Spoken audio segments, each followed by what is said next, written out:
I'm doing. So I'm gonna give y'all a quick update. We only have a little bit.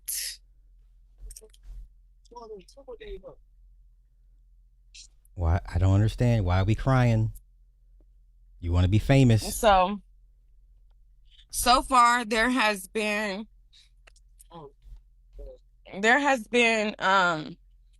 three witnesses.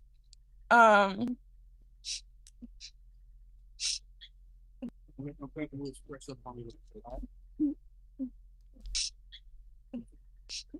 the first the first one. I'm What? sorry, y'all. Um I'm surrounded by Black Panthers right now, so they protecting me. Oh Um God. so um the first witness was a 17-year-old who goes to Centennial. What? I'm not understanding. Why is she crying? I'm sorry. I'm gonna come back. Okay, after a morning break, a man in black reading near my car recorded which car I got into with his phone. Yeah. Okay. Okay. Okay. All right. Okay. Okay. So she complaining, but you want to be famous. That's why I can't take. Wait, let's keep it going. Let's keep it going. Let's go to how the whole day progressed. So let's go here. Let's go here. All right, let's start from the beginning. Blah blah blah. Melo could have just left. I'm sure he wishes he did. We all do. Mike Howard. This is his attorney, the public defender. Mike Howard tried to discredit all the witnesses, mostly Memorial School students who were friends with Austin. It is your job and your job alone to decide. Those kids are kids. They understandably know and love their buddy. I don't think we're ever going to know what happened under that tent.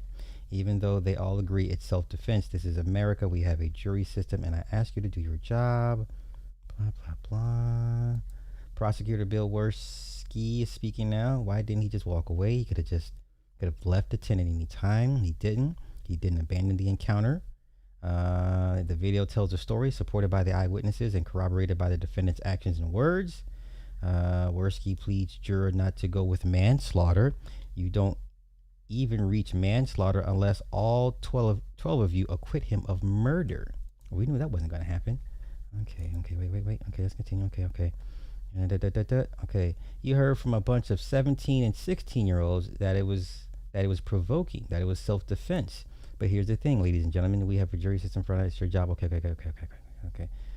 I put to you that Karmelo had absolutely no motive other than that he felt he was in danger to harm Austin. Does it make sense that you come to the tent with some design to promote the fight? Why would you provoke a fight against a kid who's so much bigger than him? Okay. Okay. Closing arguments. You don't get to meet a shove with a stab, especially if you provoke the shove, Worski added. I told you from day one this case is simple, and it is indeed that simple. That's all the relevant facts with all the relevant law, and all that equals murder, plain and simple, and people unjustified provoke murder. What should be important to you is mindset, okay? Mindset. He took a knife to track meat. He had a secret. He kept it hidden until he used it. He, no doubt, felt empowered that he was going to come out on top of any hostile encounter. Because there's no weapon policy. He had a secret. He had it hidden. He was the only one with the knife that day. He was always going to end up, or always going to come out on top. That mindset, or continued, okay. Okay. Karmelo's back now. Jury will return. We will begin the sentencing part of the trial now. Jurors have to decide between 5 and 9 years. Judge did allow Karmelo to be escorted out of the room by deputies and lawyers. We're taking a little break. Guilty of murder. The only person to take the stand in the punishment phase was Carmelo Anthony's mother. She begged for mercy. Please have mercy on my son. Hayes sobbed as she looked at the jury. Both sides have closed out their cases. The court is now working on a charging document and will return. Lawyers have raised the issue of sudden passion. If the jury finds that sudden passion fits here, they can give him 2 to 20 years. Well, we know that didn't happen. Karmelo had been out of the courtroom and returned a few minutes ago. When he sat down at the defense table, he was shaking in his chair. He was trembling so bad, a woman who was part of his defense team and was sitting behind him put her hands on his shoulders to calm him down. Back in court after a break, lawyers and judge have been working on the charging document the jury in the Karmelo Anthony trial will be using to determine his sentence. Okay. We trust the jurors will hold people accountable. Your job is to be representative of the community in deciding what do we do in this case. And quite frankly, what you're deciding is in Collin County, what's the price of taking a life? And that's your job. By giving a fair, just verdict, not vengeance, but at the same time, not leniency, a fair, just verdict. At least my prayer is that's how we find healing. Godspeed. Closing arguments for Karmelo Anthony sentencing. Dewey Mitchell speaking for the state. Nothing you do with your verdict, no matter what it is, nothing you do will take more from Karmelo Anthony or his family than he took from an Austin Metcalf. Karmelo Anthony's going to have the opportunity to continue to be a son, to continue through his life and find out what he's interested in, maybe meet the love of his life, have children. Austin Metcalf did not have the opportunity to meet the love of his life, didn't have the opportunity to know what it felt like hold the plaque of a graduation, isn't going to know what it's like to have children with someone you love. He's never going to have the time with his parents where he grows up and he gets out of those teenage years. Police just broke up a fight outside the courthouse where the Karmelo Anthony trial is taking place. Tensions are high between Karmelo supporters and Austin Metcalf supporters. The jury is currently deliberating what Karmelo's sentence will be after finding him guilty of murder. Karmelo is sitting at the defendant table with his head hanging down, and they just brought him a water. Anthony's parents did not return to the courtroom despite the jury being called back. Karmelo Anthony walked in the courtroom, looks distraught, looks like he has been crying. His attorney is comforting him. Okay. Okay, Karmelo's crying again with sniffles heard from the defense table. He is flanked by his lawyers who are comforting him. After a brief break, we will hear victim impact statements from Austin Metcalf's family. 2 black women have been escorted out of the courtroom after they said, "We love you, Karmelo," after the sentencing. The judge had already instructed earlier that anyone having an emotional outburst would be kicked out. Breaking, Karmelo Anthony has been sentenced to 35 years in prison for the stabbing death of Austin Metcalf in 2025 after the same jury found him guilty of murder earlier today. They rejected the sudden passion claim. This boy was lined up by his own damn parents. Not the first time we've seen this. It will not be the last time we've seen this. We've seen this with Kanika Jenkins' mama, and we've seen this with Trayvon Martin's parents. But let's continue. You may have just given a sentence of 35 years behind bars. You can consider yourself lucky because I've been sentenced to a lifetime without my son. Austin Metcalf's mother speaks directly to Karmelo Anthony during the victim impact statements. 35 years. Anything else? Okay, so let's go. All right, it's all over the goddamn news. Shit. So let's go down this rabbit hole. Let's go down this rabbit hole. Okay.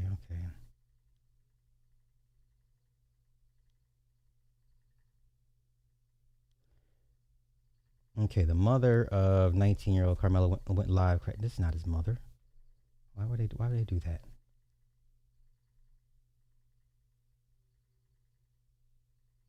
Okay, so let's go here. Let's see what the news. 35 years, y'all. 35 years. We don't care about all this. And let me just go ahead and straight to the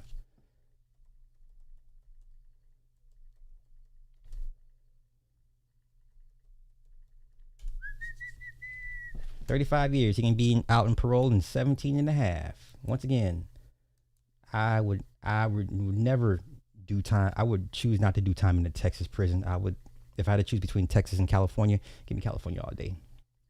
All day. All day. All day. I would Tonight, never emotions want to do boiling time over in Texas courthouse. prison. Protesters in each other's faces, some openly weeping. And for others, relief that justice was served. You think this is justice for Austin? I believe so. As a Texas jury finds 19-year-old Karmelo Anthony guilty of murder for stabbing 17-year-old Austin Metcalf at a high school track meet last year. You will never disrespect the black women like that. Numerous witnesses said Anthony instigated the confrontation, the prosecution calling his actions unjustified and... But V-Dub Boogie, there is footage. There is footage. One of the kids did whip out the phone and record it. But if you heard the one older black man say they didn't show that video and they took bits and pieces of the surveillance and suppressed the camera footage. You know the first thing kids gonna do when a fight breaks out is whip out them phones. But let's continue. Once again, I think he has pretty good grounds for an appeal. But once again, it's gonna take some years. It's gonna take at least 4 or 5 years for his appeal to come through. Okay, so you can file an appeal on one of three reasons: procedural, new evidence, and I forget the third reason for appeal. But it's procedural. If they cross their dotted their I's, cross their T's, new evidence, and I think unjust sentencing is one of the three parameters you can file an appeal under. Now, all states are different, but those pretty much are, you know, those are the main three for your appeal. Okay, all convictions. You can appeal all convictions. Most people don't even realize, even if you're found guilty, you can still file an appeal. 9 times out of 10, they reject it, but you can always file an appeal. But let's continue. Intentional, telling the jury, you don't get to meet a shove with a stab, especially if you provoke the shove. In closing arguments Tuesday, the defense again tried to portray Metcalf as the aggressor, that he made physical contact first, and Anthony defended himself in a split second of chaos. What was it like? What was it like? When the verdict was read. I feel like it was designed to protect white people, the system, and it was not designed to protect black people. It's self-defense. Supporters of Anthony have raised concerns for a fair trial after no black people were seated on the jury. Inside the courtroom, tears from both families. Anthony's mother described as weeping, later asking the court to please have mercy on my son. And Ryan Chandler joins us tonight live outside the courthouse. Ryan, do we know anything about the sentencing?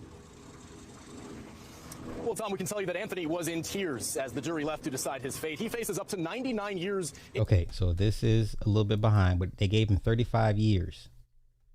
They gave him 35 years. 35 years. Let me see. Let's go here. All right. Yeah, 35 years, y'all. Nasty work in less than a week.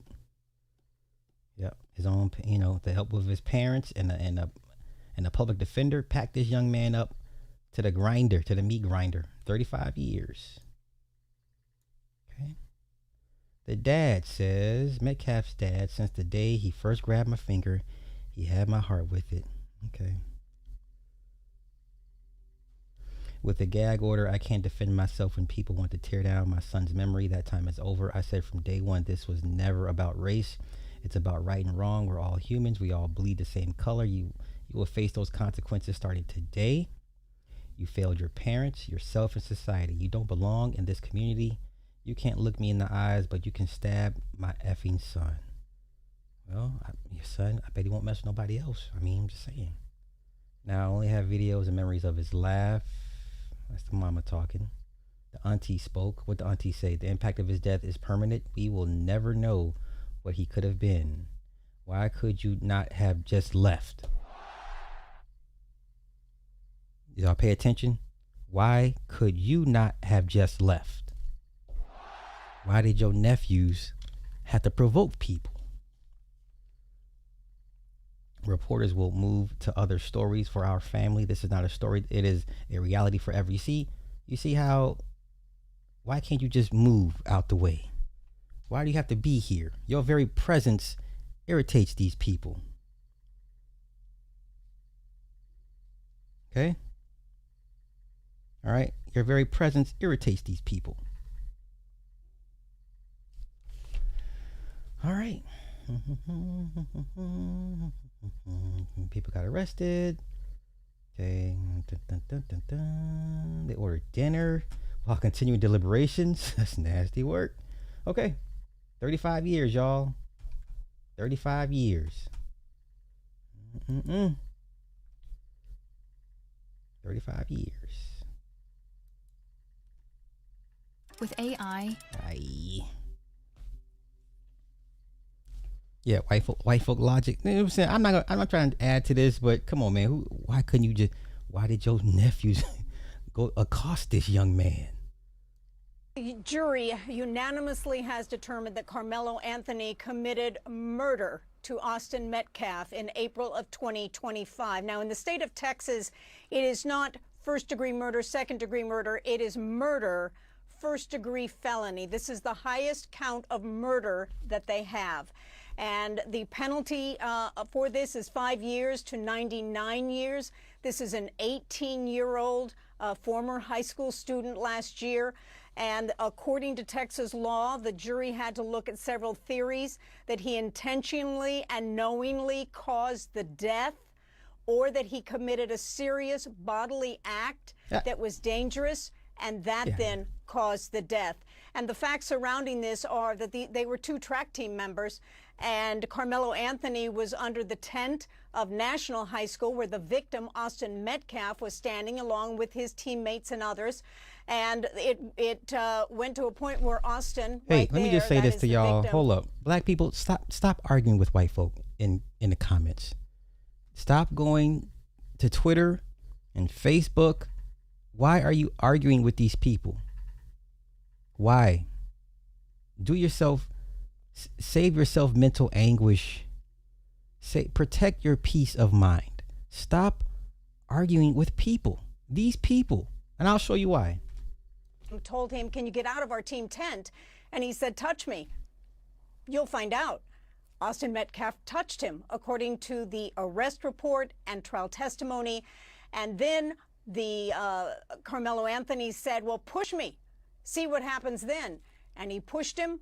And that is when Karmelo Anthony rummaged through his bag, took out a knife, and the jury has determined that when that knife went into the chest of the victim, Austin Metcalf, that was murder.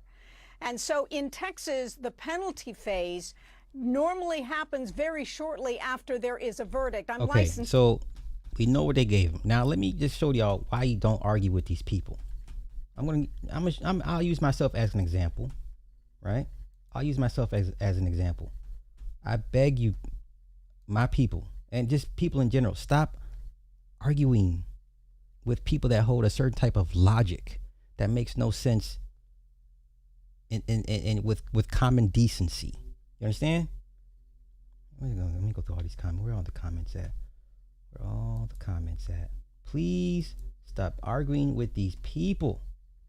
You're not going to win. Do you understand? Okay, here we go. Let's go. This is what I've been inundated with all day today because I spoke my piece.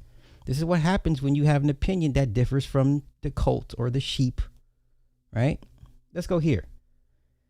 Okay,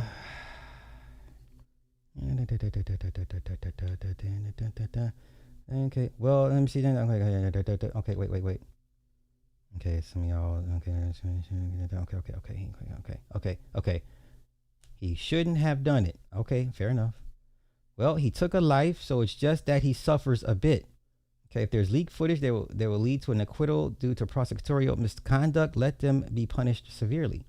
I hope he spends the rest of his life in prison, but it is people like this that is also the problem. I'm assuming he's referring to me, but guess what? I'm not going to respond. Okay, good stuff. Lock him up. Guilty, just as it should be. Got what he deserved. Why would I waste my precious, my sweet time and energy arguing with people online when it comes to racial issues? I tell you guys to do the same. Good. He needs to be held accountable. Necessary. Why did you respond to this person? I'm not picking on you, but y'all stop this. Stop looking for internet back and forth with these people. They will never see it your way. You will never come to a meeting of the minds. There will be no compromise. They're not trying to understand your point of view, and you're not trying to see their point of view either. Stop arguing with these people. You're going to lose. They can do this all day. And then what's going to happen to you? You're going to be all upset. And then your mate got to hear the bullshit. Well, bitch, why are you arguing with them to begin with?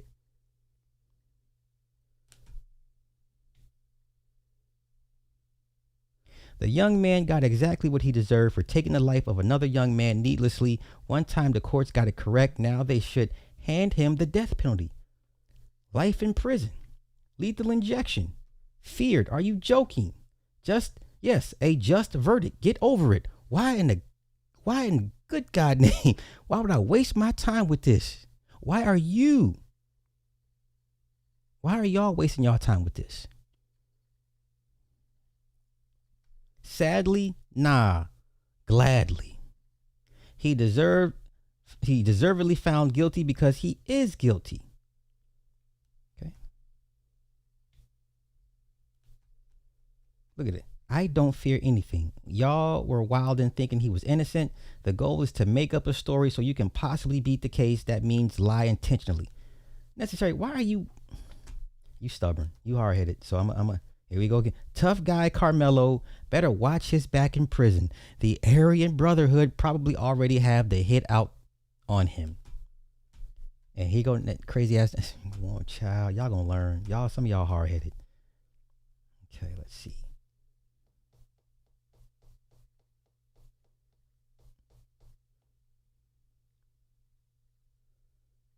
Poor boy, he wouldn't hurt a fly. How could this happen? Okay. Now, to go to show the ignorance of some people, Governor Ryan abolished the death penalty almost 2 decades ago. So there's no needle in Illinois. But okay, let's continue. He deserves the death penalty, and he's a goddamn Scorpio. So I get it, but still, protect y'all's energy. Stop wasting y'all's time arguing with people that can do this better than you for longer than you. Okay?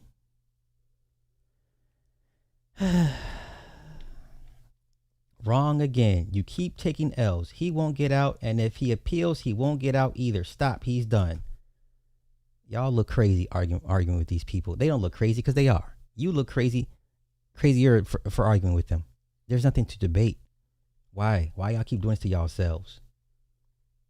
Right? Would you argue with a bum ass nigga? No, you wouldn't. Okay, then. Do you argue with your ex? The one that broke your heart, stole your money, kicked your ass? Do you argue with him? No. I'm protecting my peace. Well, protect your peace here. Okay? Yeah. I try to tell my significant other to not argue with people online. It's insane. Why do y'all do this? Why do y'all do this to yourselves? All right, let's continue. Once again, I feel bad for the young man. I personally feel that he was lined up by his parents. The parents sure as hell didn't help. You had close to $500,000 in GoFundMe, and the best you can do is a public defender, a shitty one at that. But I do think he has pretty good grounds for an appeal based off maybe suppression of evidence and maybe prosecutorial or court conduct issues, procedural. Yeah, procedural. I think he has the grounds on procedural and suppression of evidence or new evidence. I think that would be those two. But once again, it's going to take a few years. He's going to have at least 4 or 5 years in the Texas prison. I wouldn't listen. I've heard stories. I would never want to choose to serve time in the Texas prison. I'm good. No, thank you. I'm good. No, thank you. Okay. Well, let's go, Karmelo.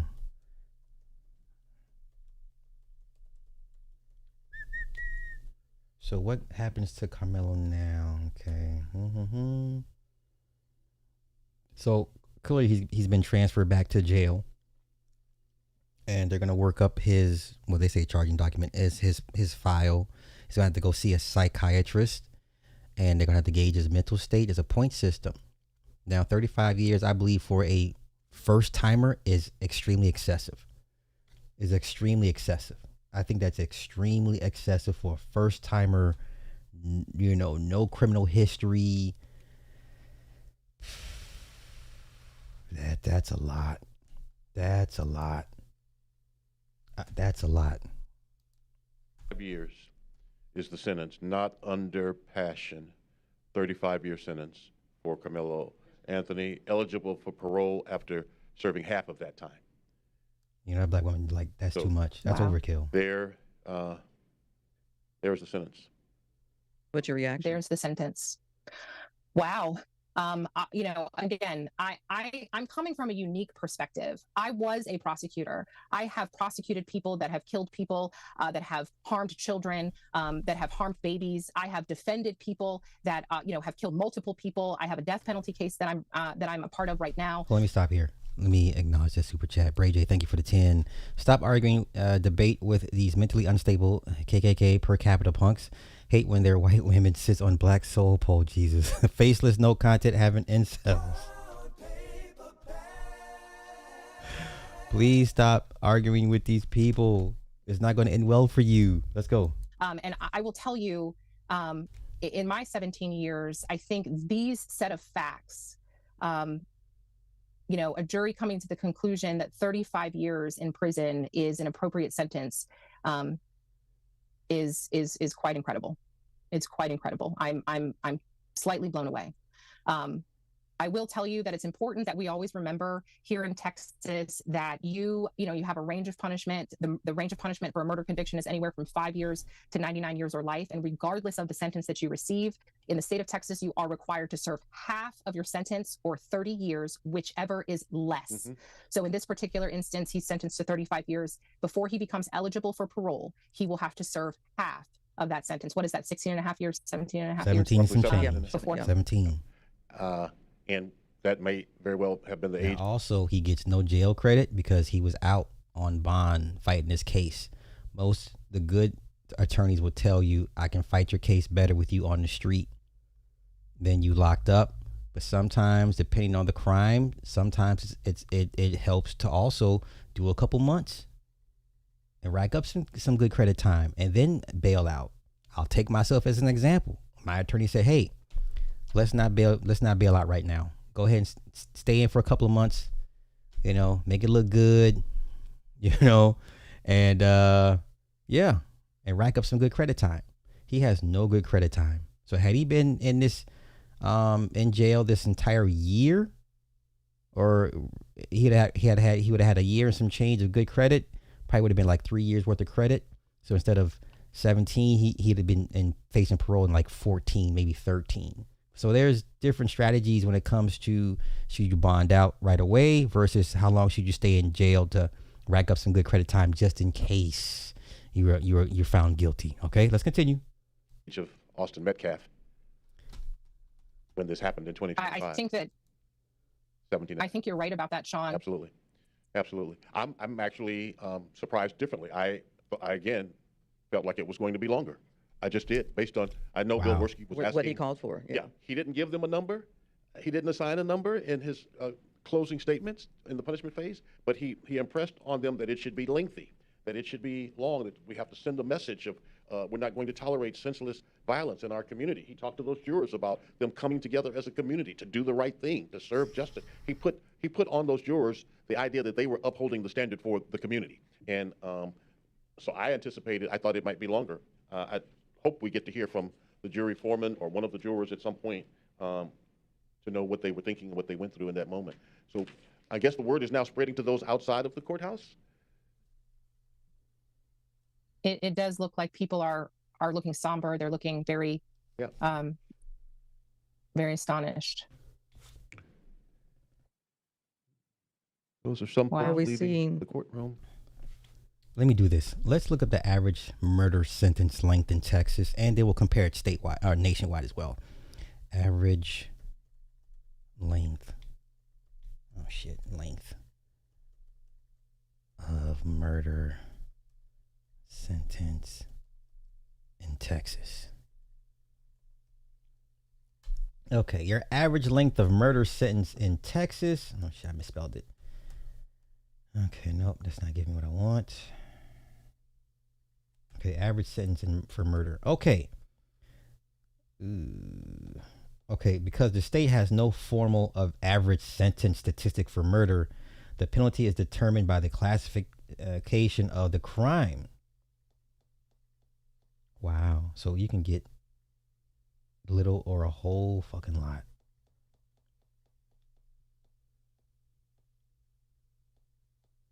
So average sentence length or between 20 to 50 years or max. Okay, let's do this. What is the average length of murder sentence in the U.S.? Let's see what that says. Okay, the average time served for murder or non-negligent manslaughter in U.S. state prisons, this is through the nation, is 15 years. 15 years before initial release. Okay.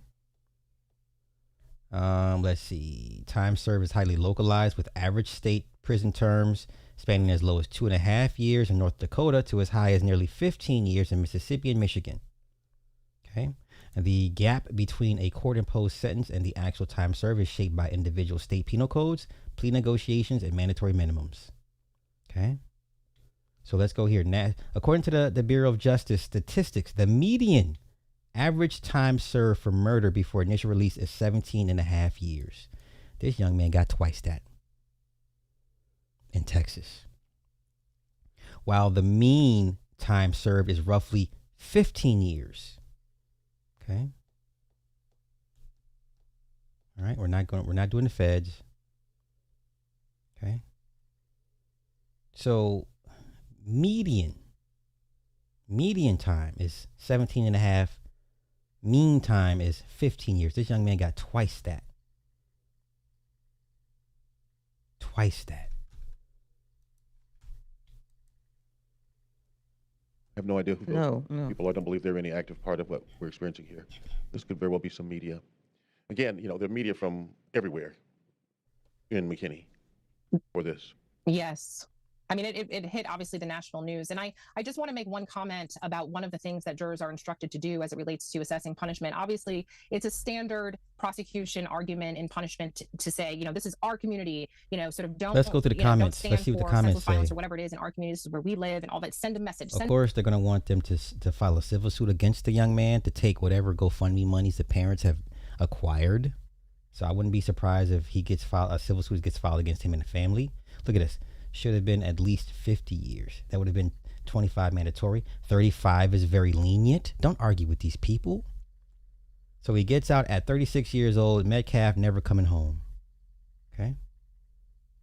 It's incredible that a murderer receives 35 years. Drunk drivers, get slaps on the wrist in damn near all states. So murder is 35 years. Ridiculous. Should be life. Mercy to the criminals is cruelty to the victims. 17 years in parole is not justice. You sympathetic people are evil. Are you paying attention? 50 years would have been better. That's it for taking a life? Light sentences like that are the reason we have this problem in the first place. Life for life. Cold-blooded murder and only 35 years sentence. Only 35 years? That is insulting. 35 years. The judge was lenient. Life without parole should be the minimum sentence for murder. 17.5 years, not long enough. Okay. There should be no parole. He should spend the whole sentence in prison. Okay. 35 years is an insult to Austin Metcalf. Okay? Only 35 years, what a joke. He should stay in prison for life without parole. Half of a 35-year sentence for murder, what a damn joke. 35 years isn't justice for Austin. Not enough. Metcalf will never get out. It's not enough. Hopefully, he'll be denied parole. Look at this. Miscarriage of justice to give him only 35 years. He purposely took the life of an innocent victim, but they give him only 35 years. Like the lady who was talking, I am also blown away. He should have gotten life, but now he can get out possibly in just 17 years. It is sad how the justice system rules in the favor of blacks every single time. Are you paying attention? These people live in a reality that's not real.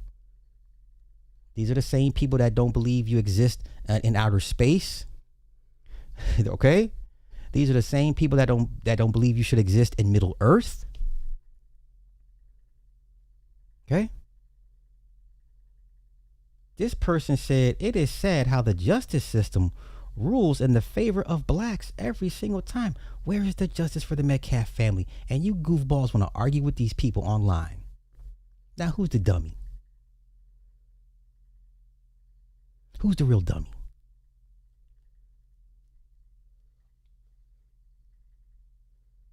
This is a third of what it should be. 35 years is nothing compared to a person being dead. I pray after 17 years served that his parole gets denied. That's terrible. He should have gotten life. He shouldn't be eligible for parole until he serves at least 35 years. Do you understand?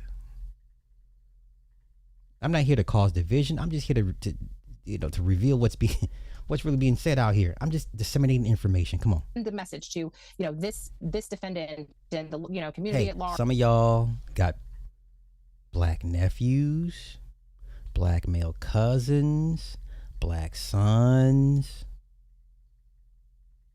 black dads, black uncles.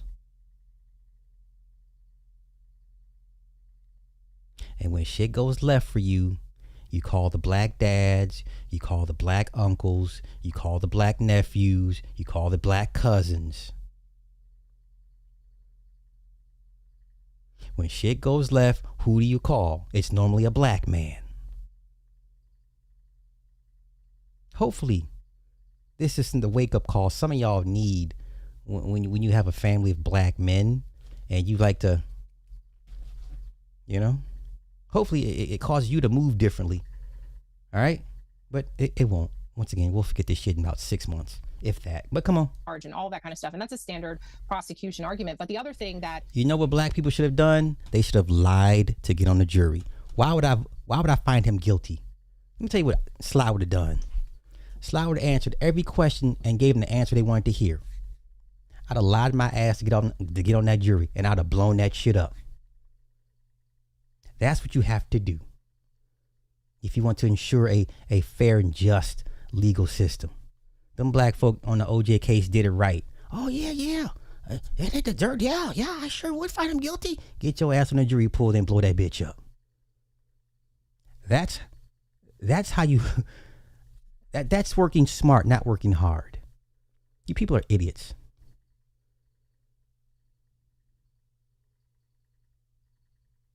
If he's guilty of anything, he's guilty of manslaughter. Don't get me wrong.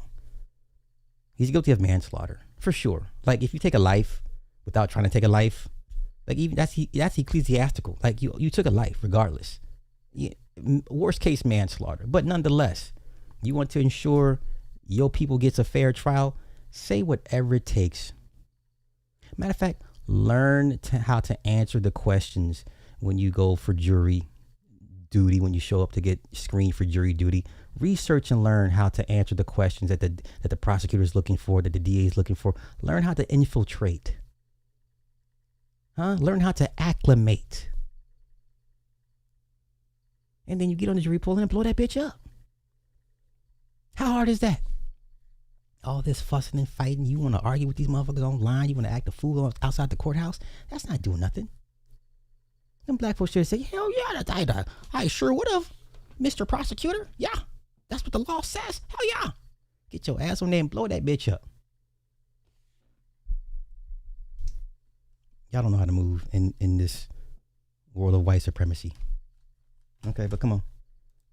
That a jury is also told is during those jury instructions, when they're being read to the jury, they are told that they cannot consider, they can understand the existence of parole law, but they cannot consider it as they contemplate an appropriate sentence. So in other words, it's interesting to me that it's 35 years and that half of that, which is what he would be required to serve before he's eligible for parole, is about 17 and a half years. And that is likely the age, right, that Mr. Metcalf was when he passed away. I wonder whether or not that jury, even though they were instructed, they may have taken that into consideration. I certainly think that's a possibility. The age piece, to me, it seems to be, I seem to recall he was that age, 17 for sure, and perhaps very close to 17 and a half. That's why we hope to hear from the jurors. There seems to be some commotion here outside, and we see several sheriff's department vehicles and a crowd there. Let me do this real quick. What does it take to cause a mistrial? Let me see. How many jurors to cause a mistrial? Look at this. It only takes one juror to cause a mistrial or a hung jury. Do you understand? It just takes one person. All we need is one black person on these juries to blow it up. Worst case, you cause a hung jury, which means it goes back to the DA and you got to start all over again and spend all that taxpayer money. All it took was one black person to say the right thing, to get on that jury and say, "No, I don't think he did it. He's not guilty." And, you know, all 11 would have been pressuring the black person. "He's guilty. You better say, no, he's not guilty. Change my mind." One person could have sent this thing, could have blown this case up, sent it back to the DA, hung jury. All it takes is one juror. My people, my people. Are they reacting to this? Is someone? That's right. All he had to get to is one person, mainly one black person. I don't think y'all understand how much power y'all have. Yeah, I get it. We've been beaten and kicked and disregarded for so long that you don't think you have any power. You do. All it takes is one of y'all to get on these juries and say, "No, change my mind. I don't see it that way. I disagree. No. No." That's all it takes. Blow the case up. That's it. Speaking about this? Yeah, it's hard to tell. Yeah, wait a Apparently minute. Phones are up. Somebody must. Yeah, be someone speaking is talking. at this Who moment. is it though? We can't see who that It's person difficult. is. Yeah, like the Martin episode. I mean, yes, but yes, all it takes is one person to cause a hung jury. That's it. That's it. And guess what? You taint the case for the rest of the new jury coming in. Okay? And then you put more pressure on the DA. That's how y'all do this. All this fussing and fighting and arguing. No. Move like a fucking snake, man. Do what snakes do. They move quietly. Right? Ambush predators. They hide in the shadows. They wait for you till you turn your back. Then they come get you. Just gotta. The protest is not working. The protesting is not working. I don't know. We've been protesting like no one protests better than black folk. We've mastered the protesting. Now it's time to master something else. This is getting old at this point, y'all. I don't want to see no more Quanell X's. I don't want to see no Ben Crumps. And I know y'all like Candace Matthews. I don't see that bitch either. Like, bitch, no, we don't want to see you.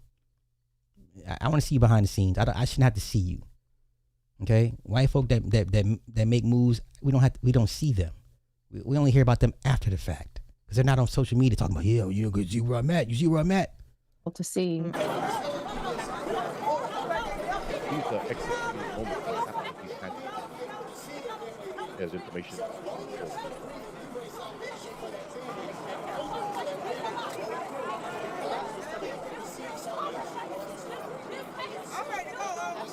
And so at this moment, what's happening as you are the attorney, Bree West, first tell us, as the defense attorney, you're talking to your client and their family, or you're preparing to meet the media, or what? Go ahead, Clarice. Yeah, we see that woman in pink. She's the one who's speaking. Yeah, that they're listening to. No, we don't want to hear from you. They went through 600 jurors. Black people. Let me show you how stupid we are as a people black people that were kicked off the, what's his name again? God damn, I forgot just that quick. Karmelo Anthony. Okay. Look what these black people said to get him kicked off. Let's see what they said.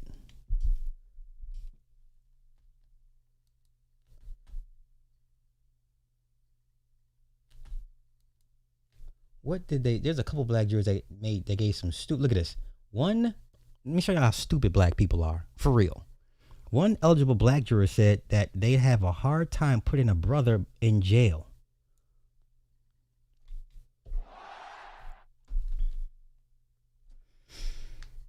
How stupid do you have to be? How stupid do you have to be? How much of an idiot would you have to be to actually openly say this to a DA or a prosecutor or the defense? How stupid do you have to be?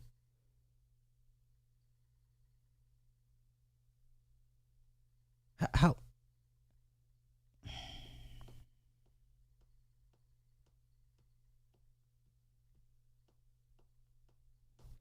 Well, I'll tell you what. You give me a better option. Give me your game plan.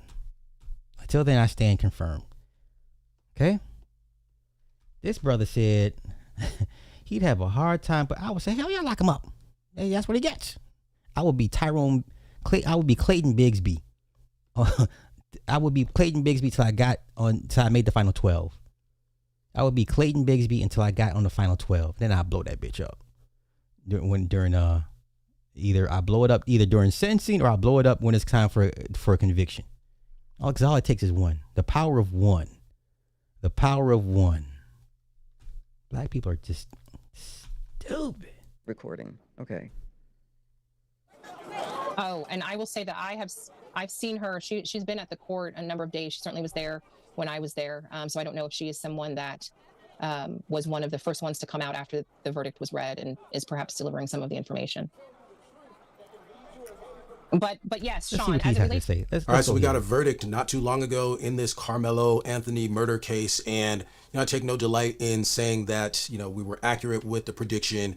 Some people called it Captain Obvious in terms of my analysis from the prior video, but this was a relatively straightforward case when you think about it. And I just actually got home. It's my birthday. I wanted to go out for the 10% body fat by the end of July, so you can keep me in check on that. Okay, come on. Over 17 years, and on this channel, we're breaking down legal concepts, so you're in the know. So yeah.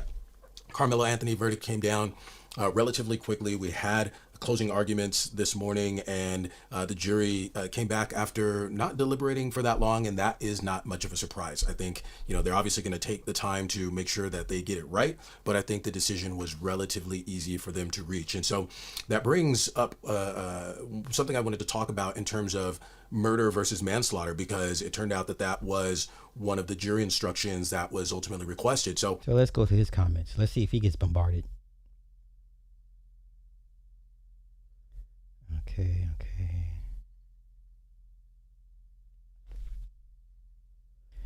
There is something nobody seems to think about. I work in the school system. Do you know how many fights I see? If he got off on this, then it opens the door for every kid out there who gets into a fight to pull a knife and say, I fear for my life.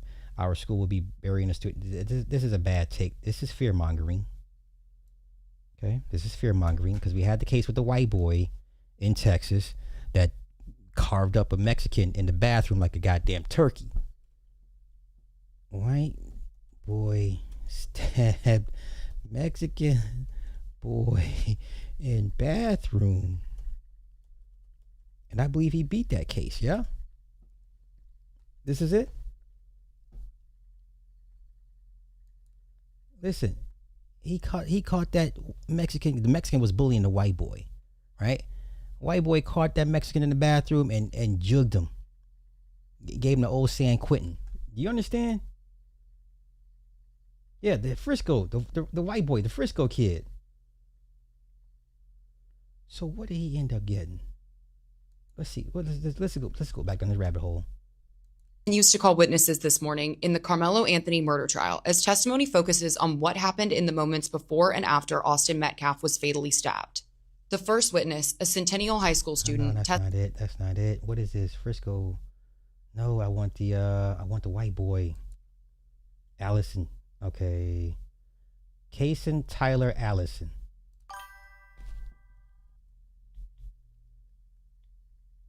This is him. Right? Okay, he was given 10 years.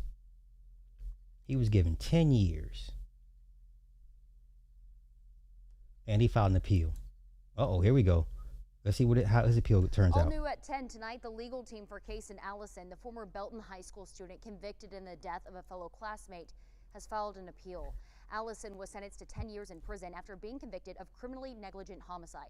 According to court documents obtained by 6 News, Allison's appeal lawyer is arguing 3 points. Let's break it down. Okay. First, according to the appeal attorney, the judge told the jury self-defense does not does not consider a part of criminally negligent homicide charge. Second, the attorney also says the state failed to disprove self-defense. And third, nearly 2 weeks after the jury was dismissed, the state filed a deadly weapon notice. The appeals lawyer argues the judge had no legal or constitutional authority to make that finding himself. Okay, that's procedural, but come on. Increasing the maximum sentence from 2 years to 10.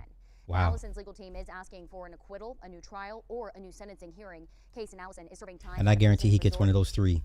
I guarantee this white boy gets one of those three. I guarantee they're going to probably alter his sentence and they'll kick him out. Time served. I guarantee it. Let's go. Let's see how this whole thing unfolded. We are learning more about the Belton High School student who died after being stabbed at school, allegedly by another student. Belton police identified Yo, him listen, as he caught the essay in the bathroom and jugged him. 18-year-old Jose Luis Yeah, there you go. Ramirez Jr., That's- yeah. a senior at the school. He died at Baylor Scott & White Medical Center tonight from his injuries. And 6 News anchor Bailey Bates has been following this devastating story today. She joins us live in studio now with more. Bailey? Leslie, Chris, it was a very somber day in the Belton community. Feelings of uneasiness, confusion, and sorrow took over after the stabbing at Belton High this morning. But tonight, not every parent is getting to hold their loved one.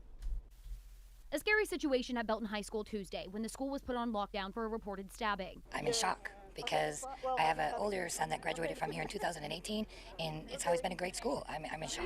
Pamela Owen rushed to pick up her 2 kids from school after getting a text she never expected. Got the text from my son saying they're barricaded in a room, but he's safe. So what does a mom do? We panic.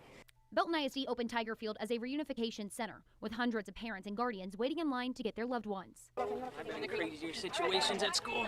Emotions were high as unanswered questions loomed. They're all right. They're a little in shock. You know, I mean, we didn't expect something like this to happen. I mean, who does? Belton police say an altercation between 2 seniors happened in the men's restroom just before 10 a.m. And then 18-year-old Kason Tyler Allison allegedly stabbed 18-year-old Jose Joe Ramirez. Ramirez died at the hospital Tuesday afternoon from the violent act. You know how to make you crack a smile, know how to crack a joke, know how to make you laugh. So there's security footage of the white boy going into the bathroom after him and Jose and all his homies went. Like he went in there like 1v4 by his damn self and got the poking on the guy that was tormenting him. Come on. Regardless of anything, he was always there for you. It's really who Joe was. He was always that person that even when you didn't see him, you knew he was there. Tuesday evening, Martin Martinez and other friends and family gathered to remember their friend. Lots of tears shed as they didn't expect to have to say goodbye this soon. Still in shock. I think everybody's still kind of processing it, doesn't really believe it. The sea of red, Ramirez's favorite color, will keep moving forward, honoring his life and how there was never a dull moment, and their memories will never fade. A GoFundMe has been created to help Joe's family as they grieve a young life loss. You can find that link on our website, kcntv.com. We've also known that Belton High School has canceled classes for tomorrow as the school will be closed. Chris, Leslie. All right, thanks, Bailey. Now, Belton Mayor Wayne Carpenter released this statement today saying in part, quote, "I am deeply saddened by the tragic incident at Belton High School today and send my prayers to all of those who have been impacted by it, particularly to the young victim and his family," end quote. He went on to say, "On behalf of all Beltonians, I want all students, faculty, and staff at Belton High School let's skip ahead. and then admitted to the stabbing." Well, the trial of Kason Allison, the Belton High School student charged in the stabbing murder of his classmate, has been rescheduled. The trial was originally set for May 20th, but was delayed for parties to review potential evidence. 6 News anchor Bailey Bates is live in our studio tonight with the latest on this 2-year-old case. We won't know the outcome for a while now, Bailey. Yeah, Lindsay, we know in today's hearing the judge, the prosecutor, and the defense attorney agreed to start the trial on January 13th of next year. That's when a Bell County jury will decide the fate for Kason Allison. He's accused of stabbing and killing classmate Joe Ramirez in a Belton High bathroom on May 3rd, 2022. 2 years ago, 6 News obtained an arrest affidavit that said Ramirez was stabbed in the chest, back, legs, and arm. That affidavit also stated police obtained video that showed Allison stab Ramirez before the video abruptly comes to an end. According to online court records, we know that part of the reason trial has been delayed is for both the state and the defense to sort through and prepare potential evidence, including camera footage and several cell phones. A spectator in the courtroom at today's hearing tells me Kason was present the first time in a while, and the defense attorney told the judge he had conflicts for much of the year, leaving the trial to not start until next year. Allison is out on bond, and we will keep you updated as we continue to follow this case, Lindsay. The trial of Kason Allison is being delayed a 3rd time, according to Bell County court records. Allison is facing murder charges for the death of his 18-year-old classmate, Jose Joe Ramirez Jr. The two allegedly got into a fight inside a school bathroom. For those who are asking me, why is this relevant? It's parallel. This boy had a history of being bullied by the SA and caught the SA lacking in the bathroom, was initially, I thought, overcharged and over-sentenced to 10 years. They filed an appeal, and they're asking for one of 3 things: either reduction in sentence, an acquittal, or a conviction overturned. He's going to get one of those three. He's going to get one of those three. I do feel that Austin Metcalf, Karmelo has a good shot at an appeal. But what's going to happen is that kid's cell phone footage is going to have to get leaked. I don't care about the security footage. The cell phone footage from those kids is key. But I do think he has a pretty good shot at an appeal. But it's going to take a few years. You're going to have to do some sweat equity in the Texas prison. He going to have to rock him, sock him. You know, I've seen the young bulls talk about, hey, you got to come in here fighting the fuck off these. and the prison guards is like, 1800s antebellum. Like, so, yeah, I pray for this young man that he has the strength and resolve and protection around him, because it's going to get rough for the next 4 or 5 years until his appeal is considered or heard. But I'm showing y'all parallels here, okay? Where Allison pulled a knife and stabbed Ramirez several times. The trial was set to begin January 13th. Now the trial is scheduled for March 31st. There is currently no word as to the reason for the additional delayment. Today marks the beginning of the trial for a former Belton High student indicted for murder. Kaysen Allison, who was 18 at the time, has been accused of murdering his classmate Joe Ramirez in a Belton High School bathroom. Ramirez was stabbed multiple times and later died from the injuries. 6 News reporter Sydney Walker was in the courtroom today. Sydney, what did you learn? I got here about 8:45 a.m. and the hallways of the Bell County Justice Center were jam-packed. That's largely because this jury pool consists of 120 people. When the trial begins, it will take place in District Court 478, which is Judge Faulkner's court, but the hearing today was in District Court 146 simply to accommodate the number of people. During today's proceedings, Allison sat quietly between his 2 defense attorneys. If found guilty, he faces between 5 to 99 years in prison. Sound familiar? 5 to 99, same amount of time that Austin was looking at, or that Karmelo was looking at, right? Okay, but he only got 10 years, and his appeal has come through. So they filed his appeal. They're gonna hear his appeal. But come on. Prison or life. Judge Faulkner mentioned to the court he was aware of the high media coverage of this case and told jurors to avoid learning information outside the court. There were also notices on the courtroom doors prohibiting recording and the use of cameras. When the hearing began, several jurors were dismissed or opted out. The state went first with its questions for the potential jurors, focusing heavily on the distinction between self-defense and deadly force, repeatedly asking where they drew the line between the two. Only late in the afternoon, around 2-ish, did they present vague details about the case. Once they revealed that the case involved school violence and a stabbing at Belton High, nearly 40 jurors raised their card to acknowledge they had previous knowledge of the case. Many expressed concern about the ability to remain unbiased. We'll be hearing mostly from Allison's defense team tomorrow, since they didn't start their questioning until about 4-ish today, and then court convened about 4:30. But they did tell us today that they were here in defense of the law, not in defiance of the law. Jury selection will continue tomorrow, and the trial is expected to start in court on April 14th and will end no later than April 25th. I'll be here for you through it all. The morning didn't really get started until around 9:30, and what followed was Allison pleading not guilty. The witnesses were called to testify today, but overall today gave us a clearer picture of what went down in Belton High School hallways that May 3rd day. Okay, listen, what I'm not going to do is debate you. Okay? I'm not going to sit here and say you're wrong. No. Cell footage of the fight exists. People have seen it. It was not some. You know what? You got it, man. You're right. See how I handle that, y'all? Hey, you know what? You're right. Let's continue. I'm not going to waste my energy. You're right, sir. Let's continue. The prosecutor began in their opening statements revealing there is a recording of the incident. They also said that the conflict between Joe and Kaysen began after an incident at a prom after party, and that Joe swung at Kaysen first, accompanied by 4 others in that bathroom. The defense countered by saying that Allison was not guilty of murder because, quote, Kaysen survived what could have very well been death or bodily injury by a group beatdown. The same defense they try to make for Karmelo. Okay? Would have been death or bodily injury by a group beatdown. But come on.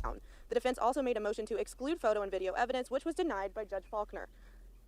The jury also saw security footage of the Belton High School hallways showing the students entering the bathroom and running out. This included video of Ramirez running out with a trail of blood behind him and eventually collapsing. Several witnesses took the stand today, including 911 dispatcher Amy Retz, security officer Philip Douglas Taylor, and teachers who responded to the scene. You can read more about the witnesses' testimony at kcentv.com. The trial is expected to continue tomorrow with more witnesses called to testify. I'll have more updates for you then. 5 more witnesses took the stand today in the murder trial of Kaysen Allison. Allison is facing charges alleging he stabbed and killed fellow Belton High School student Joe Ramirez. 6 News reporter Sydney Walker was back in the courtroom for day 2 of the trial. And Sydney, what did you hear from today? Today we heard from a Belton PD detective who was there that day on the scene, as well as a close friend of Kaysen's who tried to break up the fight before it even happened, plus 3 boys who were in the bathroom the day of the fight when it occurred. Yesterday we heard a lot from staff about what Joe's injuries were and the response that was taken, but today was focused way more on the dynamics between the two boys as well as their respective friend groups. For instance, after multiple graphic crime scene photos were shown, we learned from a Belton PD detective's testimony that he had obtained a video taken inside the bathroom by one of Joe's friends. His friend admitted Ramirez liked to have his fights recorded, but that he deleted the video because he was, quote, scared of what happened. So the SA liked to record himself beating up on people. Okay. Come on, let's continue. The video shows Ramirez punching Allison, and Allison swinging back a knife in his right hand. Allison is later cornered, and a scream can be heard coming from Ramirez. We're also learning more about what led to that May 3rd day. Multiple witnesses today shared that the tension between the two began at a prom after party at Allison's girlfriend's house, and that plans to fight after school and off campus were in place. Allison's friends testified that he had told her about the plans, but, quote, he didn't want to fight, he wanted to graduate. We ran out of time during the testimony of one of the boys who was in the bathroom, but he's set to return tomorrow when the trial returns at 9 a.m. To read more about what the witnesses testified today, go to kcentv.com. Today, testimony continued in the murder trial of Kason Allison, a former Belton High student accused of stabbing and killing a fellow student. 6 News reporter Sydney Walker was back at the Bell County Justice Complex. Sydney, what'd you learn? Today we heard from 3 more boys who were present in the bathroom during the fight, plus we got more context about what happened at a prom after party that caused tension between Allison and Ramirez. The first boy, who had already been questioned by the state yesterday, faced cross-examination today. The defense asked him, quote, hey, teach your kids to stop messing with people. You know how many times I have to come and save little kids from being bullied from other bigger kids? Like every day. I always get one kiddo. It doesn't matter. At least one time a day, I'll have some kid, hey, Coach Hill, and come to me in tears. They don't want to say the person's name because they're afraid of retaliation. You understand? There was one time I almost swung on this little essay. He was a big ass. He was bigger than me, but it was one time I almost for a split second said, fuck it. I'm gonna lose my job, go to jail, but I'm gonna beat this boy's ass. He gonna learn that. One time I came that close to saying, I'm gonna teach him a lesson. I'm gonna give him a reason to hate black people. It happens. You have those moments, especially when you're invested in these kids and you want to see these kids do well. And you don't like to see them crying and hurt or scared and terrified and shit like that. I hate bullies, man. I hate bullies. But come on. Would you wait for the second punch? And, quote, would you gamble with your life or would you end the fight? State redirected with, quote, would you stab somebody in a fist fight? To which the student replied no. Another student who was in the bathroom simply by chance revealed that Belton High students caught in fights were fined $300 in tickets. He also confirmed that the bathroom doors can lock from both the outside and inside, but it is still unknown if the bathroom was or was not locked by Ramirez. Last up for the day was Ramirez's brother. He testified that at a prom after party, Allison acted aggressive and inappropriate toward his prom date, which caused his brother to step in. Afterward, a Snapchat group was created where Allison shared with Ramirez plans to fight in the woods of West Temple Park. The trial was finished today around 12:30 due to some scheduling conflicts, so we'll hear more from Joe Ramirez's brother tomorrow when the trial resumes at 9 a.m. Ramirez's brother returned to the stand today along with 2 others. Emotions ran high today, with one member in the gallery removed from the gallery after he yelled out at the defense, calling him ignorant, and was escorted out of the courtroom. Ramirez's brother, plus a medical examiner and a close friend of Kason, were on the stand today.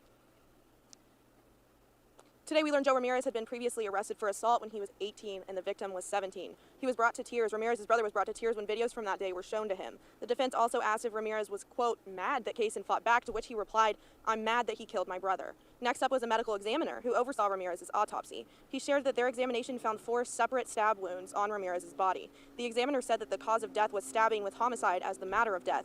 We learned there was 1 large stab wound across Ramirez's chest which caused multiple injuries to both the heart itself and the left lung, as well as 2 stab wounds on his buttocks and a wound on his upper back. Okay, so the buttocks, that means he was running away. So after you get to poking a motherfucker a couple times, they realize they've been poked, now they want to get away from you. So as he's running away, you get to swinging, and he caught him in it. I don't feel bad. Stop messing with people. To both the heart itself and the left lung, as well as 2 stab wounds on his buttocks and a wound on his upper back and left forearm. Last up for the day was a friend of Allison who shared that he had heard from others that Allison had brought a knife to school that day, but was unsure if Allison had told him this personally. That friend will be back next week to testify and probably talk about some evidence that was discussed today, consisting of 2 text message chains between Allison and the friend. You're right. They had no white fatigue. Now see. Okay. You know what? I'm just gonna read you. Thank you for the 2. TMZ gonna get footage of that Karmelo. Yeah, thank you, sir. Okay, let's get back to it. Trial will not resume until Monday, April 21st. We'll be back for you then. Today marked day 5 of the murder trial of Kaysen Allison, with 4 more witnesses taking the stand, including 2 detectives. One testimony that really stands out from today comes from an ex-girlfriend of Joe Ramirez and a close friend of Kaysen Allison. She shared that Allison had told her directly threats towards Joe Ramirez. Another close friend of Allison returned to the stand today discussing text messages between the two of them, and those texts contain things like Allison saying, "Bro, bring me a gun," and discussion of Joe and their altercation at the prom after party. That friend said that the after party is where this all started, and that it was his understanding that Ramirez had pulled a gun on Allison at this party. Next up was Ramirez's girlfriend, who said that Allison had told her personally that, quote, he wanted Joe on life support and wanted to stomp his head in. Okay, so the essay pulled a gun on the white boy. All right, but come on, I'm here for it. Most of the day was spent questioning Belton police investigator Robert Preston. He shared a recovered Snapchat audio recording, which includes Allison detailing Ramirez pulling a gun on him at the prom after party, calling Ramirez names, and saying he wanted to, quote, send him to the hospital. In cross-examination, the defense mostly attempted to discredit his investigation and the methods used, asking why he didn't review certain security videos or obtain witnesses' phones when the high school was still on lockdown. Lastly, Detective Robert Gatewood shared an audio recording from when he had arrested Allison at his home. Allison can be heard asking someone to come get him and take him to Waco, followed by his arrest when he says, quote, I was just trying to protect myself. That witness was on stand for most of the day. In cross-examination, the defense mostly asked him to discredit his investigation. There's still more witnesses to come. This trial is still ongoing. We'll be back tomorrow at 9 a.m. Today, a Belton PD detective took the stand and showed evidence confirming that the lock on the bathroom door was not functioning from the inside. This comes after multiple claims from the defense that Ramirez had locked the door during the fight. Okay, to answer your question, what school doesn't have CCTV cameras? What school do you know that doesn't have CCTV cameras, both inside and outside? What school do you know that doesn't have them? Doesn't prevent anything. Kids are going to fight. What, did y'all forget how it was for y'all going to school? What did you not? Why y'all being? Stop being stupid, please. Stop being ignorant. Can you recall a time in your schooling there was not a fight? Did you not watch a fight go down? Did you help break up a fight? No, you did not. You're probably egging the shit on. Get him. Yo, he got his ass whooped. You were just no better than the rest of them, right? You were no better than the rest of them. You were egging the shit on. You weren't trying to, yo, chill. We homies. Stop this. Please stop. Okay? Let's continue. Up first for the day was a Temple police officer who worked with a canine unit to find the murder weapon. The small black folding knife was found in a field close to the roadway where Allison had told him it was. Allison had thrown the knife out of his car window on the way home from Belton High. The investigation's primary detective, Gene Cole, testified next. He shared that Allison told him that he had taken the knife from his stepdad's closet that morning because he, quote, knew if he saw Josh and Joe in the bathroom, there was going to be a fight. Okay, let's continue. The detective also detailed Belton PD's initial questioning of Allison, sharing that Allison told him he did not remember how many times he stabbed Joe. A video taken by Detective Cole was then shown, determining that, quote, the lock did not actually work and could not be engaged from the inside. Furthermore, Cole said that Allison had never mentioned anything to him about Joe or Josh Rios locking the door. We ended at about 2 p.m. today due to some scheduling issues, but we can expect to hear from Detective Cole tomorrow when he continues his testimony when the trial returns at 9 a.m. Well, the prosecution rested its case today in the murder trial of Kaysen Allison. Detective Gene Cole, who was the primary detective on the investigation into the stabbing at Belton High, was on the stand for almost 5 hours, and that's just today. This isn't including his testimony from yesterday as well. After the state rested its case, the defense called 3 witnesses in the last hour of today. The full over an hour-long video of detectives' initial questioning of Allison was shown to the jury today. The video shows Allison lying his head down on the desk and eventually lying on the ground and vomiting in a trash can. In the video, Allison revealed that he took the knife from his stepdad's closet that morning out of fear of being jumped by Ramirez, and also that before Ramirez had punched him, he had pulled the knife out and told Ramirez, quote, don't touch me or I'm going to stab you. Okay, that's not premeditated. Hold up, Django. No, sir. That's not premeditated. Because clearly his conviction, that's not premeditated. Pay attention to what he said, okay? And vomiting in a trash can. In the video, Allison revealed that he took the knife from his stepdad's closet that morning out of fear of being jumped by Ramirez, and also that before Ramirez had punched him, he had pulled the knife out and told Ramirez, quote, don't touch me or I'm going to stab you. What followed was a long period of pushback from... Does that sound familiar? Now, this could be all one... Well, you know what, Jomo? Where you at, Jomo? I owe you an apology, bro. I know the whole PSYOP shit be irritating the fuck out of me, and I half the time I agree with you, but this is literally word for word what Karmelo was saying.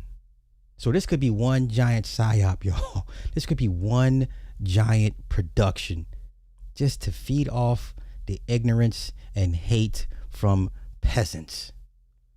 I'm willing to entertain the argument that this whole Karmelo, even this Case and Allison shit was 2 giant productions to feed off the energies off peasants.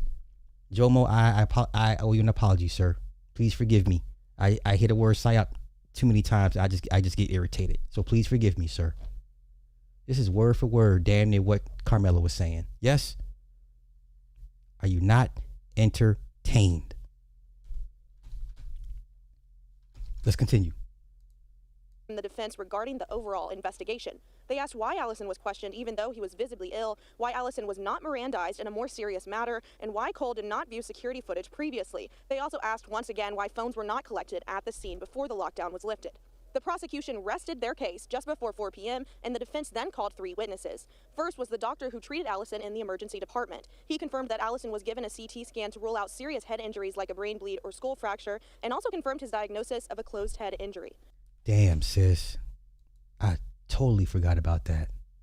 Holy cow, on VHS tapes. Matter of fact, it was that and Wildin' Out Girls, right? What was it called? Girls Gone Wild. Yes, bum fights and Girls Gone Wild at 2 in the morning. Crazy infomercials. Girls Gone Wild. Bum fights. And then early YouTube, you had the bum fights on YouTube. Good catch. Great catch. Scorched Earth, thank you for the 5. Didn't Allison follow the boy into the bathroom? How is that protected? Sir, this case has already been resolved. His appeal is being listened to. He's going to get out. He either gets out. Okay, no. Either they restructure his sentence, because they gave him 10. So either they lower his sentence, overturn the conviction, or it gets kicked back for a brand new trial. He's going to get some remedy. He's going to get one of those 3 courses of action from his appeal. Okay? You have enough evidence here to establish there was a self-defense issue here. There's enough. Okay? The fact that they only gave him 10 years, now you can say, well, it's like because he's white. Sure, I'm with you. Yeah, you can make the argument. Yeah, he hunted the essay down, possibly. But he also gives himself a pretty big window for the case of him being tormented by the essay. I'm sorry, when somebody pulls a gun on you, to me, all bets are off. Yes, would you agree? Okay, let's continue. I'm here for it. I'm thoroughly entertained. Next was a close friend of Allison who was supposed to fight alongside Allison in the planned fight off campus. He said that fight was supposed to occur around 5 p.m. that day and take place in a 3-on-3 format. Last up was a teacher and coach from Belton High who helped stop. Wait, they were talking 3-on-3? Oh, they's about to really get in. What? What's that movie, y'all? With was it Matthew Broderick? 3 o'clock high, where the big ass bully wanted to fight homeboy at 3 o'clock, and the kid was like, "Oh my god, big ass bully dude." And it was it called 3 o'clock high? I think it was Matthew Broderick. But there was a big ass bully. He had pork chop sideburns and a leather jacket. He's like, oh, we're going to fight at 3 o'clock. It's an old 80s movie. Somebody knows the title. I don't feel like looking it up. Was given a CT scan to rule out serious head injuries like a brain bleed or skull fracture, and also confirmed his diagnosis of a closed head injury. Next was a close friend of Allison who was supposed to fight alongside Allison in the planned fight off campus. Wow. He said that fight was supposed to occur around 5 p.m. that day and take place in a 3-on-3 format. Wow. Last up was a teacher and coach from Belton High who helped stop Ramirez's brother from chasing Allison down the hallway. He shared that Josh Rios had told him that his brother was stabbed in the bathroom, and the two went to check assuming that Ramirez would still be in there. After that, he took Josh to the nurse's office and kept him in there, assuming that, quote, the best way to help Joe was to let the nurses work. In cross-examination, the accuracy of claims made by Allison's friend about who initiated the planning of the fight altogether was questioned, and Snapchat group chats were discussed.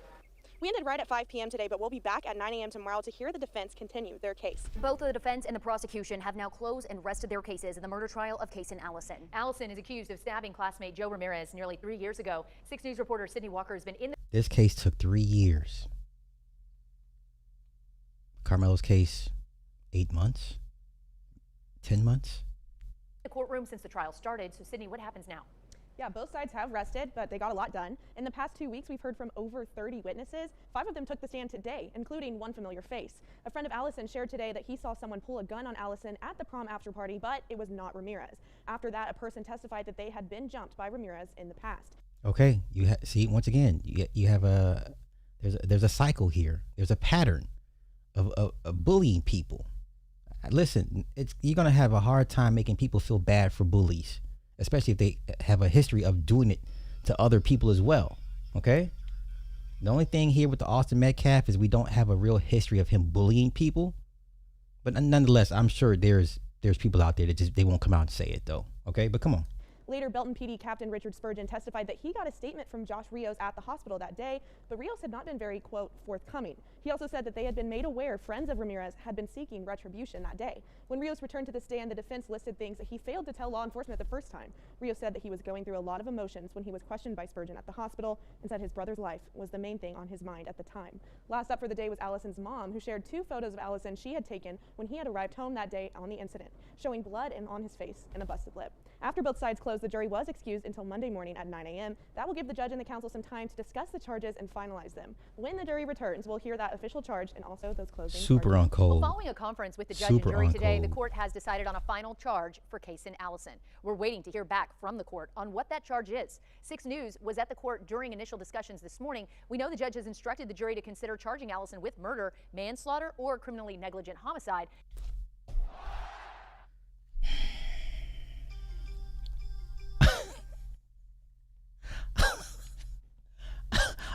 Are you not entertained? This is bar for bar, Karmelo Anthony. Bar for bar. Witness statements, defense motive. This is bar for bar, Karmelo Anthony. You've got to be kidding me. You can't make this shit up. I had no idea the extent of this case. This is a wash, rinse, repeat. Once again, do not feed into this. Okay? Right now, he's accused of stabbing classmate Joe Ramirez to death back in 2022 during a fight in a Belton High School bathroom. Yeah, we were all waiting in the hallway anxiously for that verdict to come in, but we're going to have to wait a little bit longer because the jury in the trial of Kaysen Allison has just been sequestered. They will continue their deliberations for another day. At about 12:15, the jury went into a closed room to start their deliberations and begin discussion. In the hours since then, the hallways have been packed as people are waiting. At 5, they notified people that if they left the building, they would not be let back into the building because that's when the Justice Complex closes. A food vendor, though, stayed open until 7, though he ran out of most of his supply and was left with only snacks. We saw boxes of pizza brought in for the on-duty officers, the jury, and even members of the council. Finally, the jury asked to conclude for the evening and was sequestered. They had brought a packed bag in anticipation of this. Wait, is it the guy with the boat, the millionaire with the boat? I seen that. That's crazy. That's a crazy case. Super clairvoyant. No, I like Super Sanger. I like that better, man. You know what? I got more for y'all. I like Super Sanger 75 better. It has more punch to it. I like that shit. They're like Super Sanger, yeah. I like that shit. Tonight, Judge Wade Faulkner, who's the district judge for the 478th, who's been hearing the trial that y'all been covering the last couple of weeks, has ordered Sheriff Bill Cook, the sheriff of Bell County, to sequester the jury. We have moved them to an undisclosed hotel location where they remain under the security of the sheriff's office. In reaching a verdict, all 12 jurors must agree that a charge is or is not proven beyond reasonable doubt. First, the jury must consider 3 different theories of murder. If they find none to be proven, they then consider self-defense. If neither are agreed upon, manslaughter is then discussed. If they don't agree on that, self-defense must be considered. Lastly, criminally negligent homicide is considered. Of course, they can also find Allison not guilty on all charges or struggle to agree, resulting in a mistrial. Well, the court is in recess until the jury agrees on that verdict, and we are going to have to wait just another day. But the Judge Faulkner ordered the sheriff to return the jury tomorrow at 9 a.m. to consider and continue their deliberations, consider all the evidence, and hopefully we are one step closer to that verdict. I'll be back tomorrow with an update as soon as we have one. Live in Belton, Sydney Walker, 6 News. Sydney, thanks for hanging in there. I know it's been a long day for the jury and for you. Thanks so much. After more than 2 weeks of trial today, a jury found former Belton High student Kaysen Allison guilty of criminally negligent homicide. It's the least severe charge he faced, as the jury found him not guilty of murder and manslaughter. We now go to 6 News reporter Sydney Walker live. Gee, I wonder why. Now, how much of it was his race? How much do you think that conviction was his race? More than half? A third? Because you do have a history of him being bullied.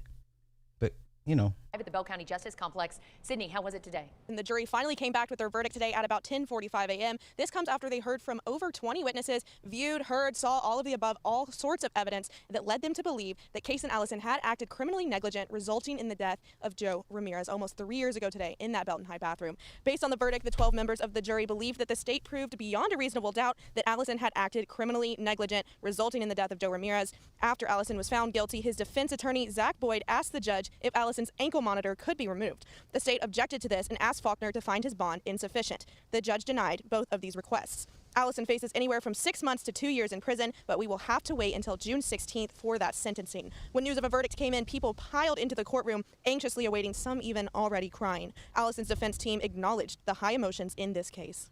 This was a hard case.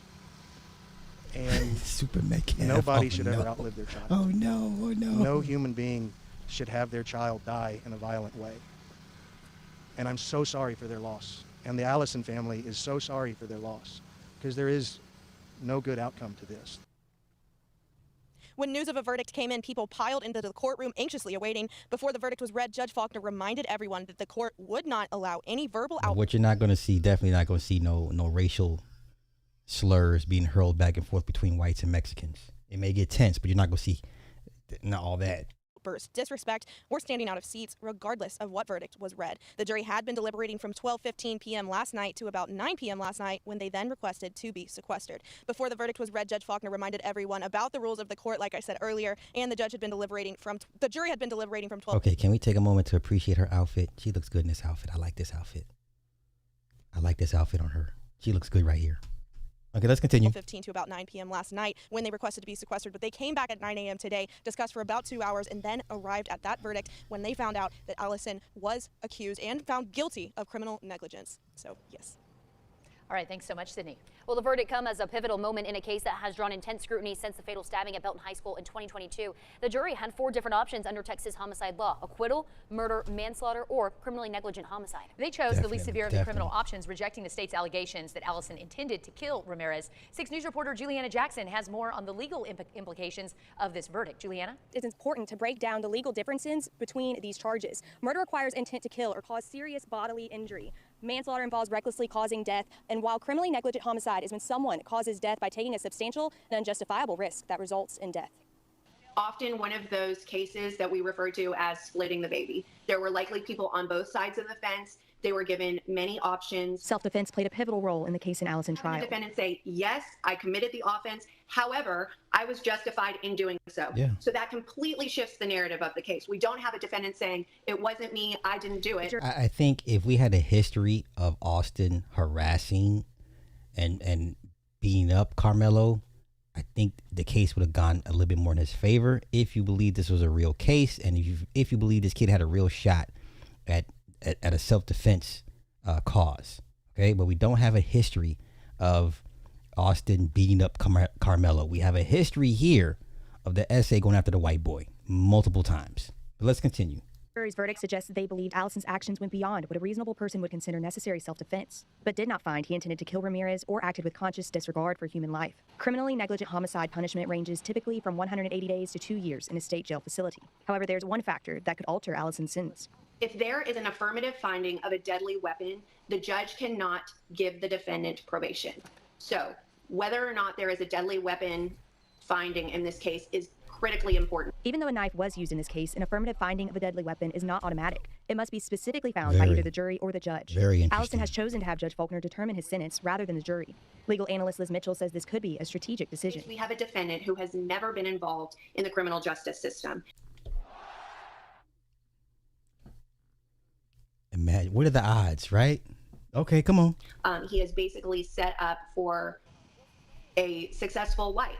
A jury, it's sometimes harder for jurors to put emotion aside and look just at the facts. With judges, they are looking strictly at the facts. They're looking. While many criminal convictions are automatically appealed, appealing this verdict could be dangerous for Allison. If he appeals the case and it's reversed and remanded, meaning it is sent back to the trial court, the state can try him again, and that means you are rolling the dice and could possibly be convicted of murder the second time around. Allison will remain free on bond until sentencing hearing, which is set for June 16th at 9 a.m. At that time, we'll learn whether a deadly weapon finding will be made and whether Allison will serve his sentence on probation or in custody. You can stay updated here on 6 News. Allison's defense attorney, Zachary Boyd, spoke moments after the verdict was delivered. All right, folks, let's talk about this verdict. You heard it. After the jury listened to everything, after they waded through the mud and the murky waters churned up by a less than perfect investigation, they came back with criminally negligent homicide. Now the state, they started out hard, swinging and crying murder. They wanted everyone to believe that my client, this young man, Kason Allison, was a cold-blooded murderer. But that's not the verdict you heard today. The jury looked at the evidence. They looked at all of the evidence, or rather, they looked at the lack of all of the evidence. The vital pieces that were ignored or mishandled, and they said no, not murder. They didn't even say manslaughter, which is a step down and requires recklessness or a conscious disregard of risk. No, they found criminally negligent homicide. Now, what does that mean under Texas law? It means that Kason caused the death, but it was by criminal negligence. It's about failing to perceive a substantial and unjustifiable risk that his actions would cause the death. It's a gross deviation from what an ordinary person should have been aware. Think about that. It means the jury found he did not intend to kill, or even that he was aware of the specific risk, but decided to ignore it. They found he should have been aware, based on his actions in a moment of sheer terror and chaos. This verdict, while it is not the full acquittal that we were seeking, is a clear rejection of the state's case and the state's primary narrative. Chainmail? It tells us that the jury grappled with the context of what happened in that bathroom that day on May 3rd of 2022. They heard about the after-prom party where someone from Joe's group pulled a gun on Kason. They heard Sam Ramirez testify despite his own fear about witnessing that gun being brandished. They heard from Corbin Ovale tell you about Joe Ramirez's history of violence and his group and their history of jumping people. They heard Angel Murillo say Kason didn't want to fight, and Joe tried to lock the bathroom door. Tito Chamel was the cameraman. He confirmed that Joe tried to lock the door and initiated the encounter. Okay. He also said that he was recording the fight because Joe liked to have his fights recorded. Okay. They saw Kason's injuries from the attack, consistent with being sucker punched. Okay. They heard Kason's own words from the interview, that he was rushed and punched after they took off their backpacks and approached him. Wow. And all of this evidence, the evidence the state often tried to ignore or minimize or mislead the jury on, painted a picture of a young man facing a perceived threat of serious bodily injury or death who was trapped in a small, confined, inescapable place. Okay, I have a dumb suggestion. Tell your children, if they find themselves in a situation like Karmelo Anthony, one of two things. Either run away from the situation and go talk to an adult, or curl up in a ball and let them get their licks in, then pull out your blade and get to swinging. Okay? Now, if you have better alternatives, present them to me. But I would suggest you tell your kids one of two things. If it's a 1v4, 1v5, 1v3, even 1v2, tell your kids to run away, go to an adult for help, or hey, you know what? Just lay down, curl up, turtle shell, and then when you get a chance, go ahead and pull that motherfucking dagger out and get to swinging and cut him down. Okay? It's always best to not get the first shot off, because that makes you the aggressor. Now, some of y'all grew up, no, I get the first shot off that way, and I understand that. But if you're talking about, if you're in a state where, you know, if we're talking about a situation where a life could be lost or taken, tell your kids to do one of two things: either run away from the situation or lay down, take a couple licks, then pull out the blade and get to swinging. Okay, exactly. Oh Lord, ma'am.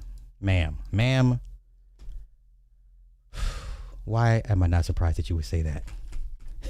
Why? A boys' bathroom. And we all know that nothing good ever happens in the boys' bathroom. Self-defense, under the law the judge gave, allowed for the deadly use of force if he reasonably believed it was immediately necessary to protect himself. there was no self-defense option in regards to criminally negligent homicide. The jury had to consider whether or not the state proved beyond a reasonable doubt that Kaysen did not act in self-defense, and they wholly failed to do so. And let's not forget the shadow cast by the investigation itself. The failure to Mirandize Kaysen at the arrest, the minimization of Kaysen Allison's rights under Miranda at the beginning of his interrogation, watching with callous disregard as Kaysen's injuries continue to hurt him. He continues to feel worse throughout the interview, such that at one point he lays down on the floor and vomits. And the quote you hear from the law enforcement officer, Detective Gatewood, at that time is, "You weren't kidding, were you, Kaysen?" Because Kaysen was telling the truth in that interview as best as he knew it after having sustained a closed head injury that was diagnosed at the ER when they had to rule out a brain bleed by CT to make sure he wasn't more injured than he actually was. These were not minor hiccups. They didn't even try to investigate self-defense. They didn't even try to put together a day in the life video of each of the boys that day when they arrived at school, when they went to their first period class, when they left their first period class and walked to the bathroom at A100 in that wing where these events took place, and then when they left. Because it was too much footage, I guess. We had 18 plus terabytes of video. They said 18 terabytes. Let that sink in. Do you know how much that is? 18 terabytes. Not gigabytes. Terabytes. Wow. Law enforcement said they looked at less than an hour of video. They simply chose not to do a complete, thorough, and comprehensive investigation. The jury, by returning a verdict of criminally negligent homicide, has told us they didn't buy the state's argument that Kaysen acted with intent to kill or even act with reckless disregard for life in that moment. They saw a young man scared, injured, reacting in a sudden, violent encounter that others initiated and escalated. This verdict reflects a finding of a lower level of culpability, recognizing the chaos and fear Kaysen experienced, which may have prevented him from fully perceiving the risk in that split second, even if an ordinary person hypothetically should have. This is not over. We move on to the sentencing phase. We will continue to fight for justice for Kaysen Allison, a young man who was trying to graduate. Okay, so now let's get updated. So let's go here. And Kaysen Allison has been sentenced to 10 years in prison for the death of a fellow student in 2022. Allison was convicted in April of stabbing and killing fellow student Joe Ramirez, and today he received the maximum sentence for criminally negligent homicide. 6 News reporter Sydney Walker has been in the courtroom since day one and has more on today's sentencing. After nearly 3 years of awaiting trial, 2 weeks of testimony, a sequestered jury, and a deadly weapon enhancement, Kaysen Allison will spend the next decade. That's why he got the 10, the deadly weapon enhancement, because without the enhancement, he's looking at anywhere between probation and 2 years. Now it makes sense. They hit him with the enhancement. So much for the white privilege? Yes or no? They still hit him with the enhancement. But come on. Behind bars. Allison was sentenced to confinement in an institutional division for 10 years. This came after 9 witnesses testified this morning, including the mothers of both victims, Allison's therapist, and former Belton ISD employees. All 3 school employees shared trauma from the event, bringing up a lack of sleep and increased anxiety on campus, with one citing the stabbing as her reason for retirement. Ramirez's aunt and sister both made it clear that they did not agree with the jury's verdict and don't think they've received justice. Joe's mom tearfully defended her son on the stand, saying she would absolutely not forgive Allison and that she has left it in, quote, God's hands for his vengeance. The defense called Allison's parents and counselor, all who pointed out growth in Allison and an overall remorse for his actions. In closing arguments, the defense argued that sending Allison to prison. Do you know how many times I deal with parents and we had to report their kids' bad behavior, and they always say, not my child, that's not my child doesn't do that. Most parents are in complete delusion about how bad their kids are. They can be looking at the footage in front of them, like, this is your kid. No, that wasn't my kid. They messing with my kid. No, bitch, your kid is bad. But let's continue. Prison would be, quote, a death sentence. Meanwhile, the prosecution argued that 10 years is a just sentence and that at the end of the day, Ramirez's death was entirely avoidable. In the end, Faulkner sided with the prosecution, causing Joe's family to erupt in cheers following the reading of the sentencing. Allison has already been booked into the Bell County Jail and will begin his 10-year sentence today. In Belton, Sydney Walker, 6 News. All right, thank you for your coverage, Sydney. Meanwhile, tonight at 8 o'clock. Now we get to the appeals process. Case and Allison appeal. There we go. Okay. We'll go over it one more time. One last time. The legal team for Case and Allison, the former Belton High School student convicted in the death of a fellow classmate, has filed an appeal. Allison was sentenced to 10 years in prison after being convicted of criminally negligent homicide. According to court documents obtained by 6 News, Allison's appeal lawyer is arguing 3 points. Let's break it down. First, according to the appeal attorney, the judge told the jury self-defense does not consider a part of criminally negligent homicide charge. Second, the attorney also says the state failed to disprove self-defense. And third, nearly 2 weeks after the jury was dismissed, the state filed a deadly weapon notice. That's the enhancement. That's what got him 10 instead of the 2 as a max. The appeals lawyer argues the judge had no legal or constitutional authority to make that finding himself, increasing the maximum sentence from 2 years to 10. Oh, he's going to get that appeal. He's going home. He's going to go home. I put money on that. He goes home. The Allison's legal team is asking for an acquittal, a new trial, or a new sentencing hearing. Case and Allison is serving time at a prison in Brazoria County, just south of Houston. Wow. Wow. Parallels, people. Parallels. Now, once again, very similar case. Emotionally charged case, both of them. And just temper yourselves. Steel yourselves. Stop arguing with these people. Just please stop for your mental health. Okay?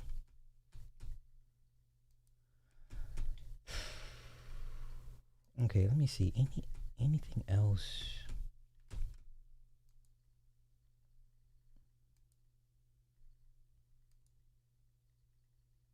Okay, wait.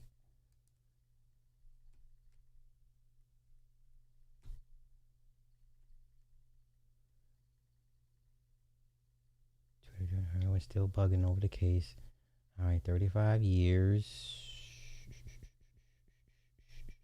Once again, I think if we had a history of between Karmelo and Austin, him being bullied by Austin, it'd have made more sense for his case. He would have had a better shot at his case. I don't, I'm not saying race is not a part of it. Race is always a part of it.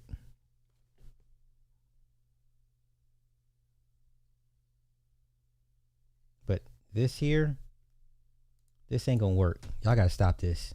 This shit right here. This does not work. They came back with the verdict. He broke down and he cried. Somber. That family nurse not good. That boy's not good. You been in there. I done talked to you before. You been in there. That boy's small. That boy broke down and cried. They done fucked up the rest of this boy's life. Black people, you had one job, was to get one of y'all's black asses on that jury and blow that case up. You couldn't even do that. Okay? So the black community failed this child. His parents lined him up. His defense attorney lined him up. The system's going to do what the system does. It sends you to the meat grinder. So I'm not mad at the system. That's what it's always been that way. But why are you making it so easy to send one of your own into it? Okay? Nasty work. Nasty work. Let me see. Can we find his parents? Can we find his parents? And then, of course, the jury members are going to start telling their stories in a couple days, right?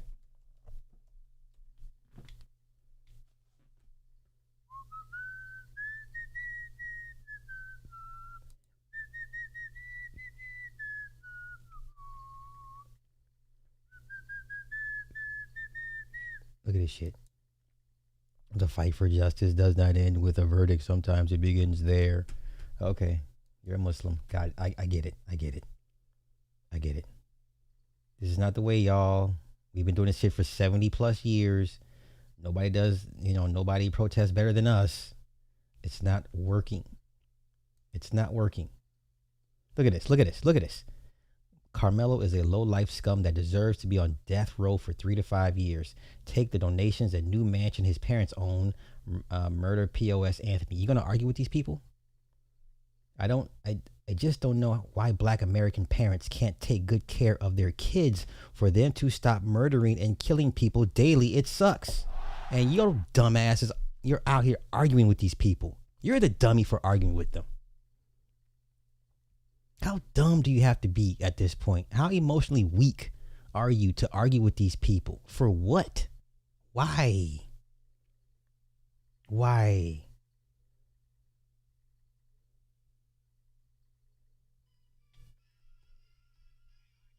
Look at this shit here. Let's go.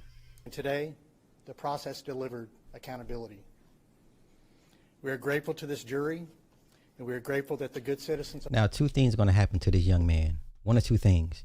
He's going to learn to leave black people alone, or he's going to become even more of a stomped down racist. Okay?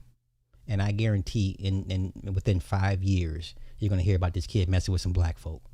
So 1 or 2 things are going to happen. He develops an aversion to black people, or he develops an unfiltered hate for black people. And if that's the case, in less than 5 years, you're going to hear him getting into a dust up with black folk. Black folk that are around this kid, y'all be wary.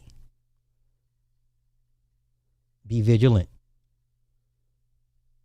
And hell, you might want to remind him, hey, you know what happened to your brother, right? Poke at him. Send him off on the edge. Get a reaction out of them like they do to you. Let's go. Of Collin County had an opportunity to weigh in on this case. Bruh, I've asked that same question. Do you know how a 1 in a million shot that is? With a 2-inch blade? That's a 1 in a million. You couldn't do that again. Is that my cat? Hold on, y'all. I'll be right back. Hold on.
Okay, my bad. I thought I heard another little kid out there. Okay, man, that's a 1 in a million shot. That's a one in a million shot, bro. Like, while he's moving, so from what they say, it all is in one motion. He goes to grab him and then he goes to stab him, all in one motion. That's a once in a lifetime shot. You couldn't do that again. So let's continue. Listen, if I lived in the area next to him, around him, I would poke at him. I would mess with this kid's head. Like, yo, you won't end up like your brother, do you? I would poke with this kid's head. I would get him to react. Once y'all start taking a page out of their books, institute your own psychological warfare. You know them better than anybody else, yeah? But let's continue. I'm proud of the exceptional work of Bill Werski and our team of prosecutors, DA investigators, and victim advocates, and all the good and outstanding men and women of the Collin County District Attorney's Office. We thank all the parents and their brave kids who did the right thing. Wait. Wait. G Dizzle. So what's your wait. So the Negro explaining with this one's off the charts. Killing somebody off of a push, y'all. Once again, I don't think the average person that pulls a knife and gets to stab it is trying to kill somebody. You just want them to stop. Now that I think that's a fair point. When most people get to poking, it's to get you up off of them. Now the difference is if they stay up on you poking. Now we're talking a prison stab versus a defensive stab, like get away from me, right? So once again, I can only go off my experience, seeing people get poked, and I too have been poked. So it's a difference. And then I've poked a couple people. It's a difference. If I'm up on you and I'm up on you, I'm trying to inflict damage. But if I'm just like, get up off me and I'm backing up, clearly that's what the kid was doing. It's like, get up off me. It was like, hey, get up off me. So for him to, in between the breastplate or right between the two, you couldn't hit that shot ever again. That's a 1 in a trillion stab with a 2-inch blade. Nah. Despite the trauma of witnessing the senseless murder at a school track meet. This boy got more sleeve than I do. I couldn't get tattooed till I was 18. This boy ain't even 18. He's just now hitting 18. He's sleeved up. Wow, okay. I get it. They cooperated fully and testified truthfully. Their courage was essential to securing justice in this case. I'm especially honored to be... Wait, have you ever pulled a knife on someone who pushed you? When I poked somebody, it was 3-on-1. And you gotta look, from my point of view, everybody's bigger than me, G Dizzle. So in my mind, I think you're trying to hurt me. And in my mind, I'm going to do everything to stop you from trying to hurt me. You understand? I don't take fights like, I don't do what how y'all used to grow up, slap boxing. No, a fight for me is different. A fight for me is life and death. Okay? I'm a little dude. I'm not gonna run the risk of we gonna do a stand up 1-on-1 just boxing. No, nigga, if I get a hold of something, I'm gonna lay you out, because a fight for me is different than a fight for you. I think you big guys, y'all's reality is way different than somebody that's not big. Okay? So G Dizzle, what are you, 6'2"? Nigga, you getting shot, stabbed. Nigga, I'm gonna hit you with some sulfuric acid, hydrochloric acid. What?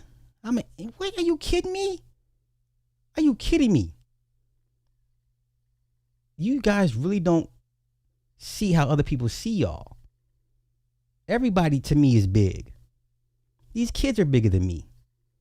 Okay? If I had to fight a 15-year-old, I will bite him. I will poke his fucking eyes out. I will pull hair. I will bite you. Do you understand? A fight with me is not a fight for me is life or death. I'm going to do any and everything. By the time they break us up, you're going to have reminders. I may lose the fight, but you're going to have some stitches. You're going to have to get a fucking tetanus shot fucking with me. You're going to have a reminder. Like, God damn, that little nigga bit me. Yeah. So, y'all bugging. Exactly. Thank you for proving my point. Thank you for proving. Ain't nobody out here trying to fight.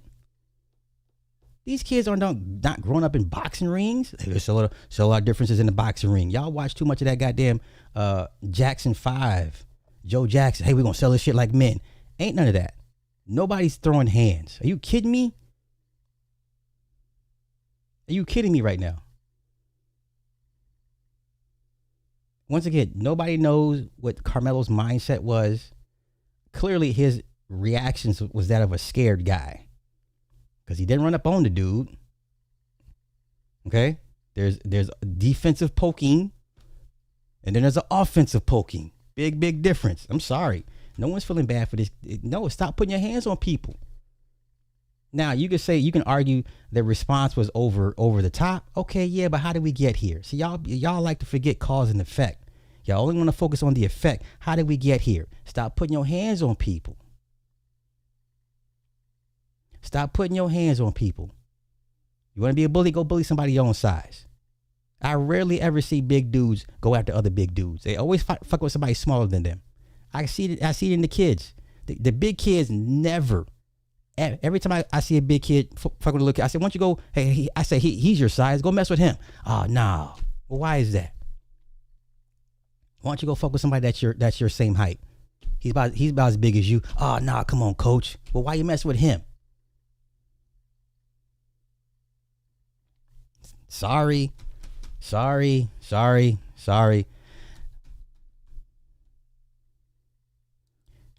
Listen, I don't know I don't believe those kids' testimony. I listen, people, you don't think people lie on the stand? You don't think people lie on the stand? You don't think kids are capable of lying? Kids are the best liars. Kids are the best manipulators. I don't believe them kids. Until I see that cell phone footage that they've been suppressing, and not the security cam. I want the actual cell phone footage. Until I see that, I don't believe none of them fucking kids on that stand. Sorry. But let's continue. Joined here today by Jeff and Megan Metcalf and their son Hunter. Their strength and grace through this has been their strength and grace throughout this unimaginable journey has been inspiring. They won't be taking questions at this time. Child, I can't. I will play with this kid's head.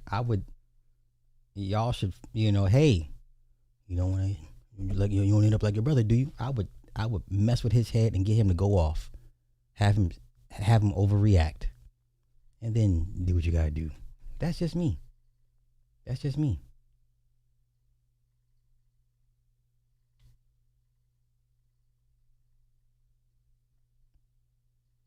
All right.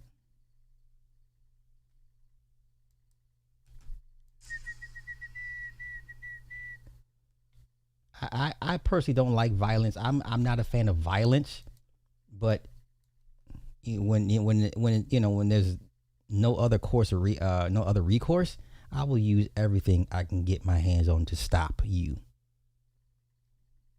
I'm going home to my kid and this crazy ass wife of mine. Whatever happens to you happens to you. I'm going home to my family. I'm sorry. I go out of my way to avoid confrontation, but yeah, no. Sorry. Once again, you can make the argument, hey, you just don't stab people. You're right. He overreacted, but guess what? How did we get here? Now, this is another thing that people are not understanding too, and this relates a little bit to the Chud the Builder case. People keep thinking that stand your ground means crash out, which it doesn't. Right. No, nobody disagrees when America. See, where you at, G Dizzle? You're a former soldier. America, the U.S. military loves what's it called? Overwhelming force. Right. Someone fires. Now I'm not here to diminish anybody's combat experience, but if someone fires a 22 at you, y'all would unload a goddamn 50 cal on them. You see my point? Right? U.S. military likes to respond with overwhelming force. God forbid someone fires a 22 at a group of soldiers. One of y'all gonna get one of y'all will mount the 50 cal. Somebody gonna mount get the 240 saw, and y'all will empty it. The entire, all magazines will run dry for a 22. It's ingrained in the culture. So why would you not expect its citizens to react the same way? So are you going to tell your child, hey,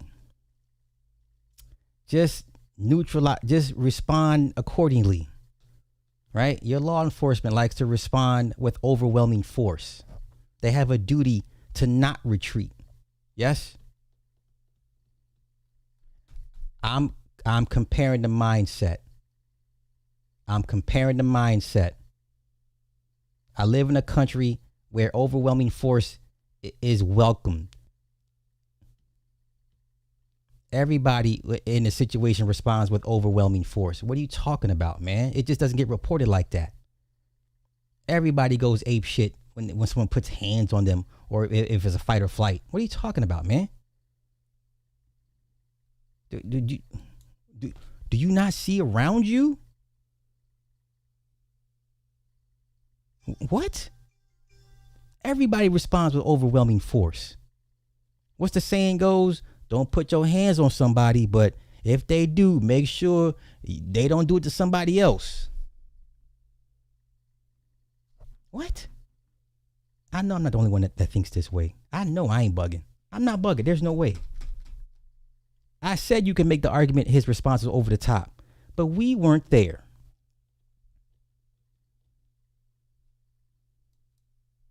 You know, first of all, this situation wasn't a stand your ground situation. And even with the Chud the Builder thing. You know what? Should he have left? Sure, I'll give you that. He should have left. But guess what? He didn't. And you know what else shouldn't happen? You should put your hands on people. Stop putting your hands on people. But come on. Not a stand your ground situation, technically. It could be seen as one, but they're not, right? In stand your ground cases, you have no duty to retreat. But in self-defense cases, you do have some duty to not escalate. That's the thing, right? And I hope you understand both points. So in stand your ground, if someone comes to you with an issue, you don't have to run away, right? You can stay there and protect yourself. And even if protecting... Let me stop here. Let me go find what the man said he saw that's not being shown, that was not shown in court. Let me go find that footage from that man. My IG is disgusting. My IG is disgusting. Don't worry about my IG. Worry about your own IG. Let me find the footage where the old head that I thought was capping. Where is he at? Let me find him. Let's go here. He says he saw the footage, okay? Let's go here. Don't debate me, debate him. Or was it fuzzy or what? No, it was clear. It was It's clear enough where you can see the actual individual raindrops come by the cameras. Okay. That's how clear it is. You actually see them walking up. You see that Karmelo is already up under there. He's under there minding his business. Dodging the rain or? Yeah, it was still raining. You know, right. I'm familiar with them. So that day we were under a tornado watch. Right. And we were under thunderstorm warning. And we know we had already had some light rain then, and it started raining again. Then it was over with for the day. Okay. So that's kind of what happened on that day. But they were at a rain delay already.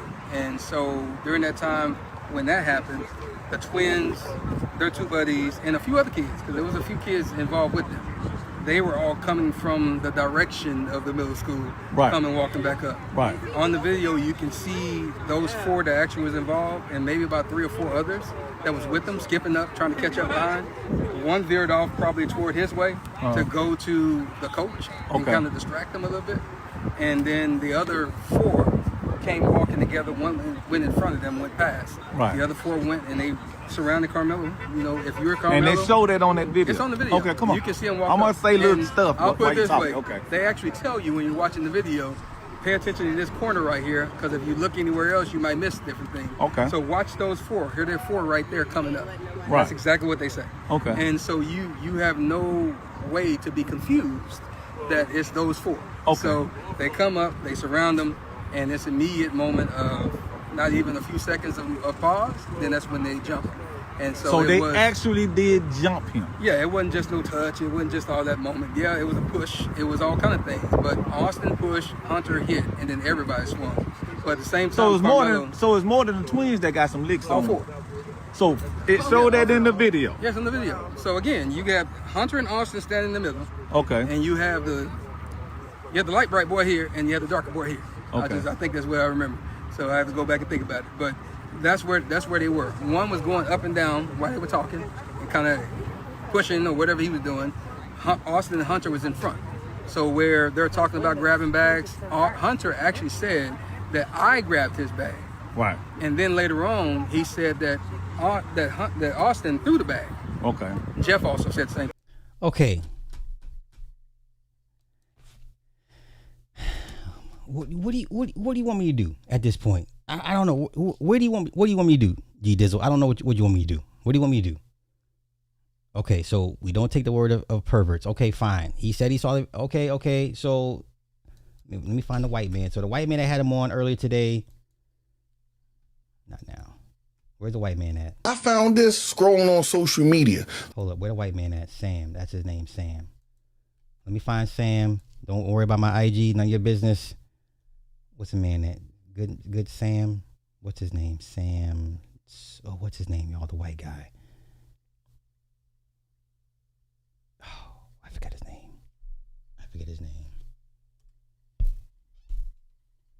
Hold on. Okay, let me do this. Let me go to followers. Let me go home. Let me go to my followers. Everybody I follow. Following.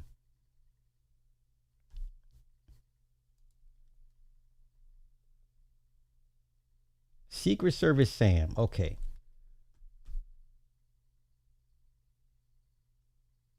So he had him on, and I played it earlier today. Like he literally had the guy on. All right, so we should disregard what the guy said because y'all said he was a pervert. Okay, fine. I don't know what you want. I don't know what you want me to do at this point, man. I don't know what you want me. What do you want me to do? I'm not understanding what is it you want me to see or say. Sure, was it overkill? I guess. But hey, I'm not in that kid's headspace. I wasn't there. And you know, scary people gonna do what scary people do. So I don't know what to tell you.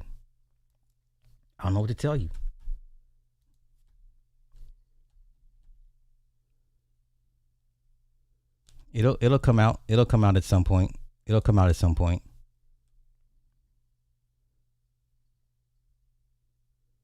Okay. Literally 24 hours ago when I played the stuff, no one said anything. Okay, fine. Okay, I guess. I didn't hear all this 48 hours ago, but okay. I don't support weirdos that hurt children. Okay, fine. Okay. So there's no other video. Okay. There it is there. Okay. Everybody happy now? Okay, so he's Karmelo's where he needs to be. Fair enough? So everybody's good? Justice was served? Yes?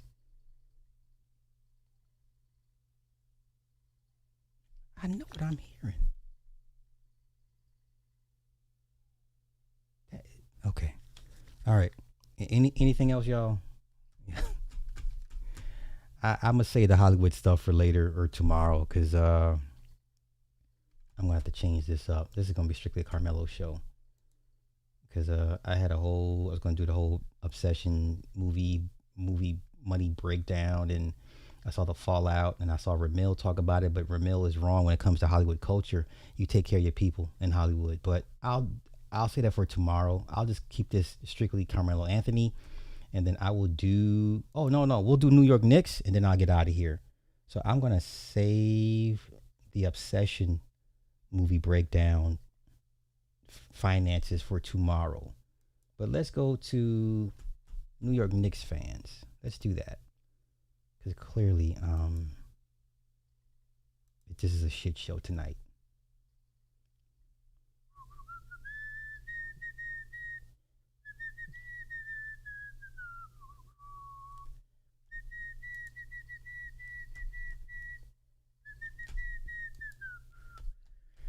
Okay, let me find.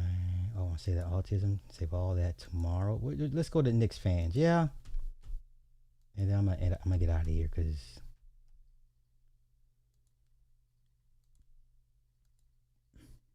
okay. I guess the question I'm going to ask with these Knicks fans: when's a good time to stab somebody? When should you? Tomorrow. It'll be after I get out from the gym. When I get from the gym. Tomorrow afternoon-ish. So let's say I'll be done by 1. Gym, I'll be done by 3. Then I have to eat. So let's say 7 p.m. Eastern Standard Time. Okay. I just, club, if I'm missing it, then I'm sorry. I'm not seeing how everyone wants me to see it. I'm trying to be, I'm trying to see it. I'm trying to compromise and see, and look at it from other people's angles, which, I tend to do. But I am saying don't get caught up in the whole rigmarole, the feelings and emotions of this shit. Like, move strategically. All we needed was one person to get on that jury to blow it up. You know. Now, I'm not gonna debate if you felt it was overkill. You shouldn't have. Fine, but we don't live in a reality where you're just trying to stop them. Okay, we live in a society reality like I need to end you to make sure you don't get back up. Okay, how many times have you seen fights where they had the guy's getting stomped out, right? It's even, and then the guy's getting stomped out, and somebody has to come get their guy. Hey, chill, he's down. Hey, chill, that's enough. He's out. The guy's trying to stomp on his head. He's trying to get one last shot in. The guy's clearly knocked the fuck out, mouth busted open. And what does the guy try to do? Try to stomp on his head one last time. Yo, chill. Chill, he's out, he's down. Okay. If I'm wrong, I'm wrong. Right? So let's go here. Knicks fans. What would you do? What would you do if you're a non-Knicks fan, and for God forbid you wear a non-Knicks jersey? This is what it's come down to. This is New Yorkers, man.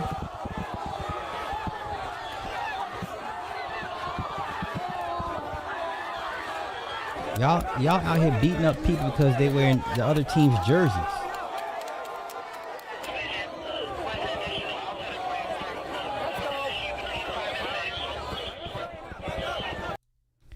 What they said was it was one motion. He went to push, and Karmelo went to pull out the blade and got the stabbing. I'm not going to debate. You're right, G Dizzle. You got it, man. You're right. It was overkill. You're right. Getting back to New York Knicks.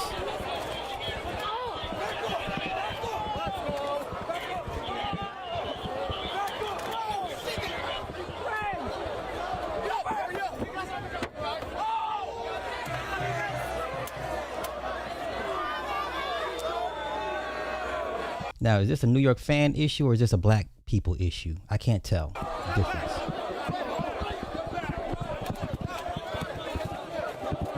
Right. Last time I checked, if you put your hands on somebody without their permission, that's considered an assault. And in my eyes, all bets are off. So now you want to monitor or regulate how people respond to being assaulted. I think that's the wrong mistake to make. You trying to regulate how people should respond to being assaulted. But once again, I'm not going to debate anybody. You got it.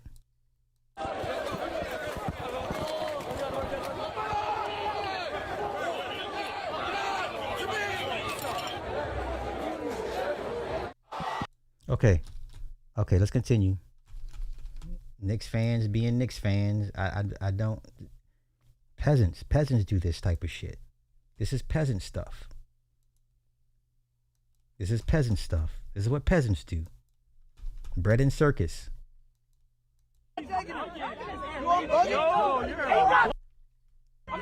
it. You're not taking it.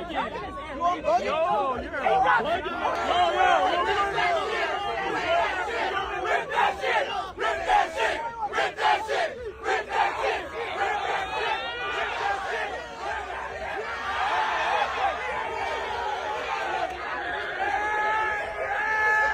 Now, I've seen Raiders fans do this. I don't know about the Lakers fans. You got footage of Lakers fans doing this? Send it to me.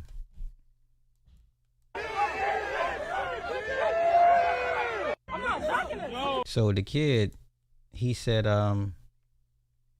that's me. This shit was not staged, but I did know what I was getting into for sure. Gotta rep my city though.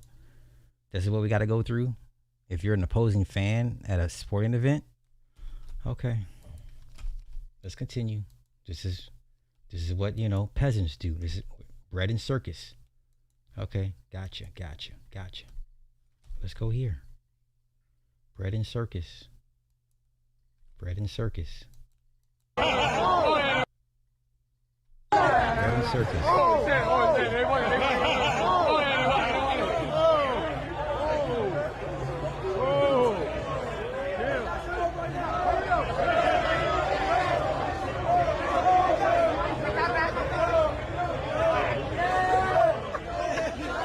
Now, if he got the poking on them, would he be wrong? But okay, I know. I hear you. I hear what y'all saying.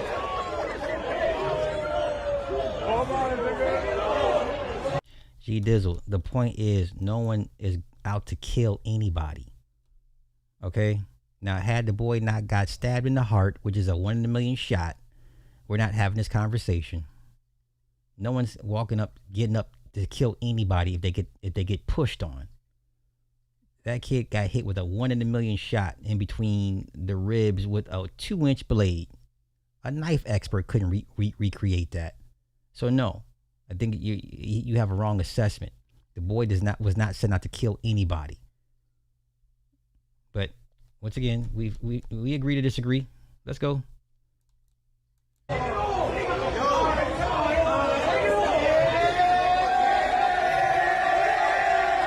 Okay. 13% smoke alarms.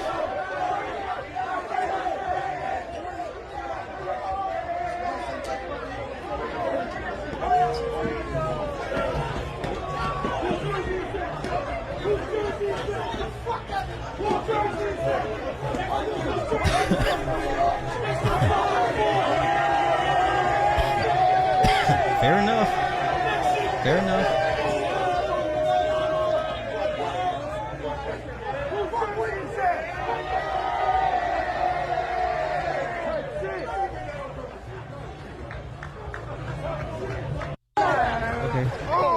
Okay, let's continue. More New York Knicks fans. This sports fans in general, y'all. This is peasant stuff. This is what peasants do. Okay. Okay. Let's see what we got here. Oh, wow. Wow.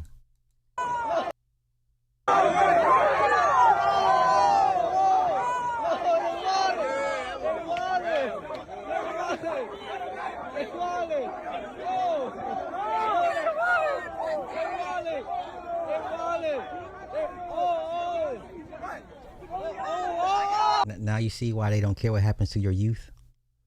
Now you see why they can just so casually hand out 35 years like candy to your children. Okay.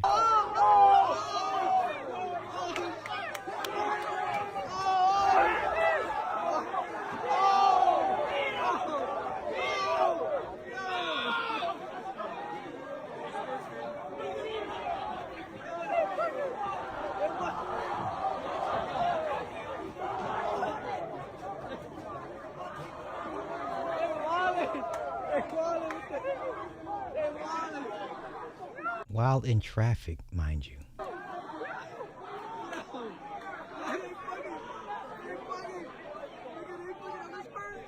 How y'all chasing this old man in a Spurs jersey? In traffic.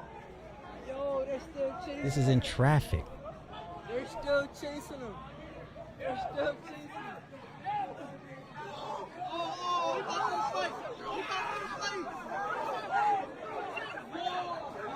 Now, you want to sit here and tell me none of them kids in that Karmelo case pulled out their phones when that Austin thing popped off?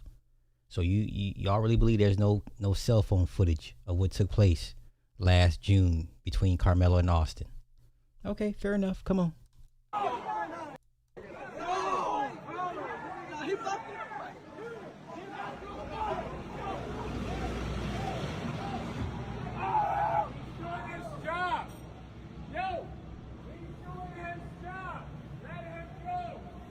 The white man had to come talk some sense to these kids.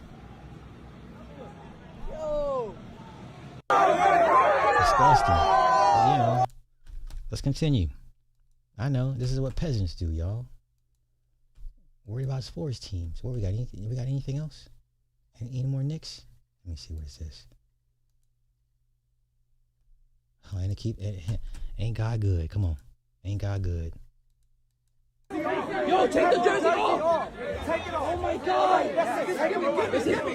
Look what y'all did to this man. For what?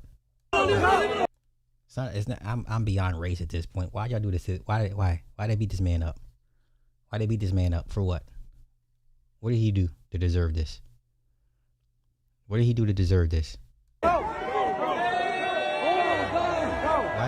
Oh my God! Why? Yo, take the jersey off. Why y'all do this to me? Why? Oh my God!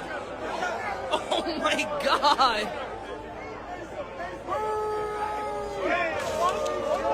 Run! Run! Run! Run! Run! Run! No! No! No! No! No! Let him go!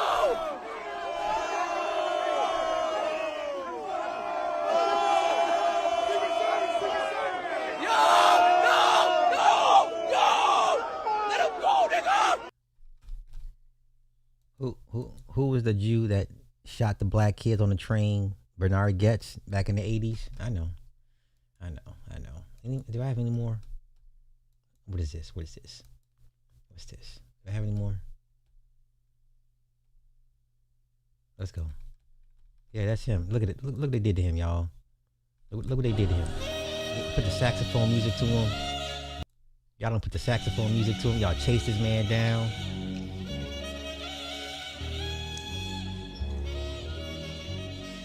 And he wasn't backing down. Look what y'all did to this man.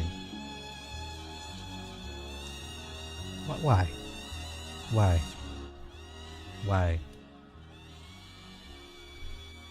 And you wonder why nobody wants to deal with your black sons. Okay? Even I look at your black sons in these schools like, I sometimes have to do a double take. I had to take a deep breath and compose myself before I had to deal with y'all's black sons. I'm not immune to this either.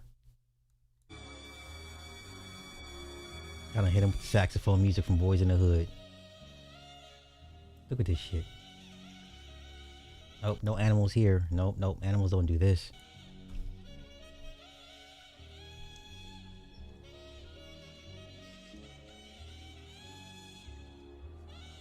Why? Why they do this to him?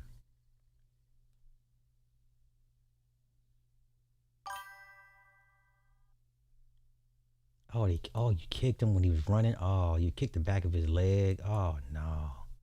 Why? What did he do? What did he do to deserve that? And you wonder why people's hearts go cold towards your children. Then you get mad when people's hearts go cold toward your children. But y'all got it, man. Y'all got it. All right, I'm bummed out. I'm out of here. I need to decompress my damn self. I'm gonna go for a walk or get something to eat. I'll catch y'all tomorrow. This was a draining show. So, y'all be easy.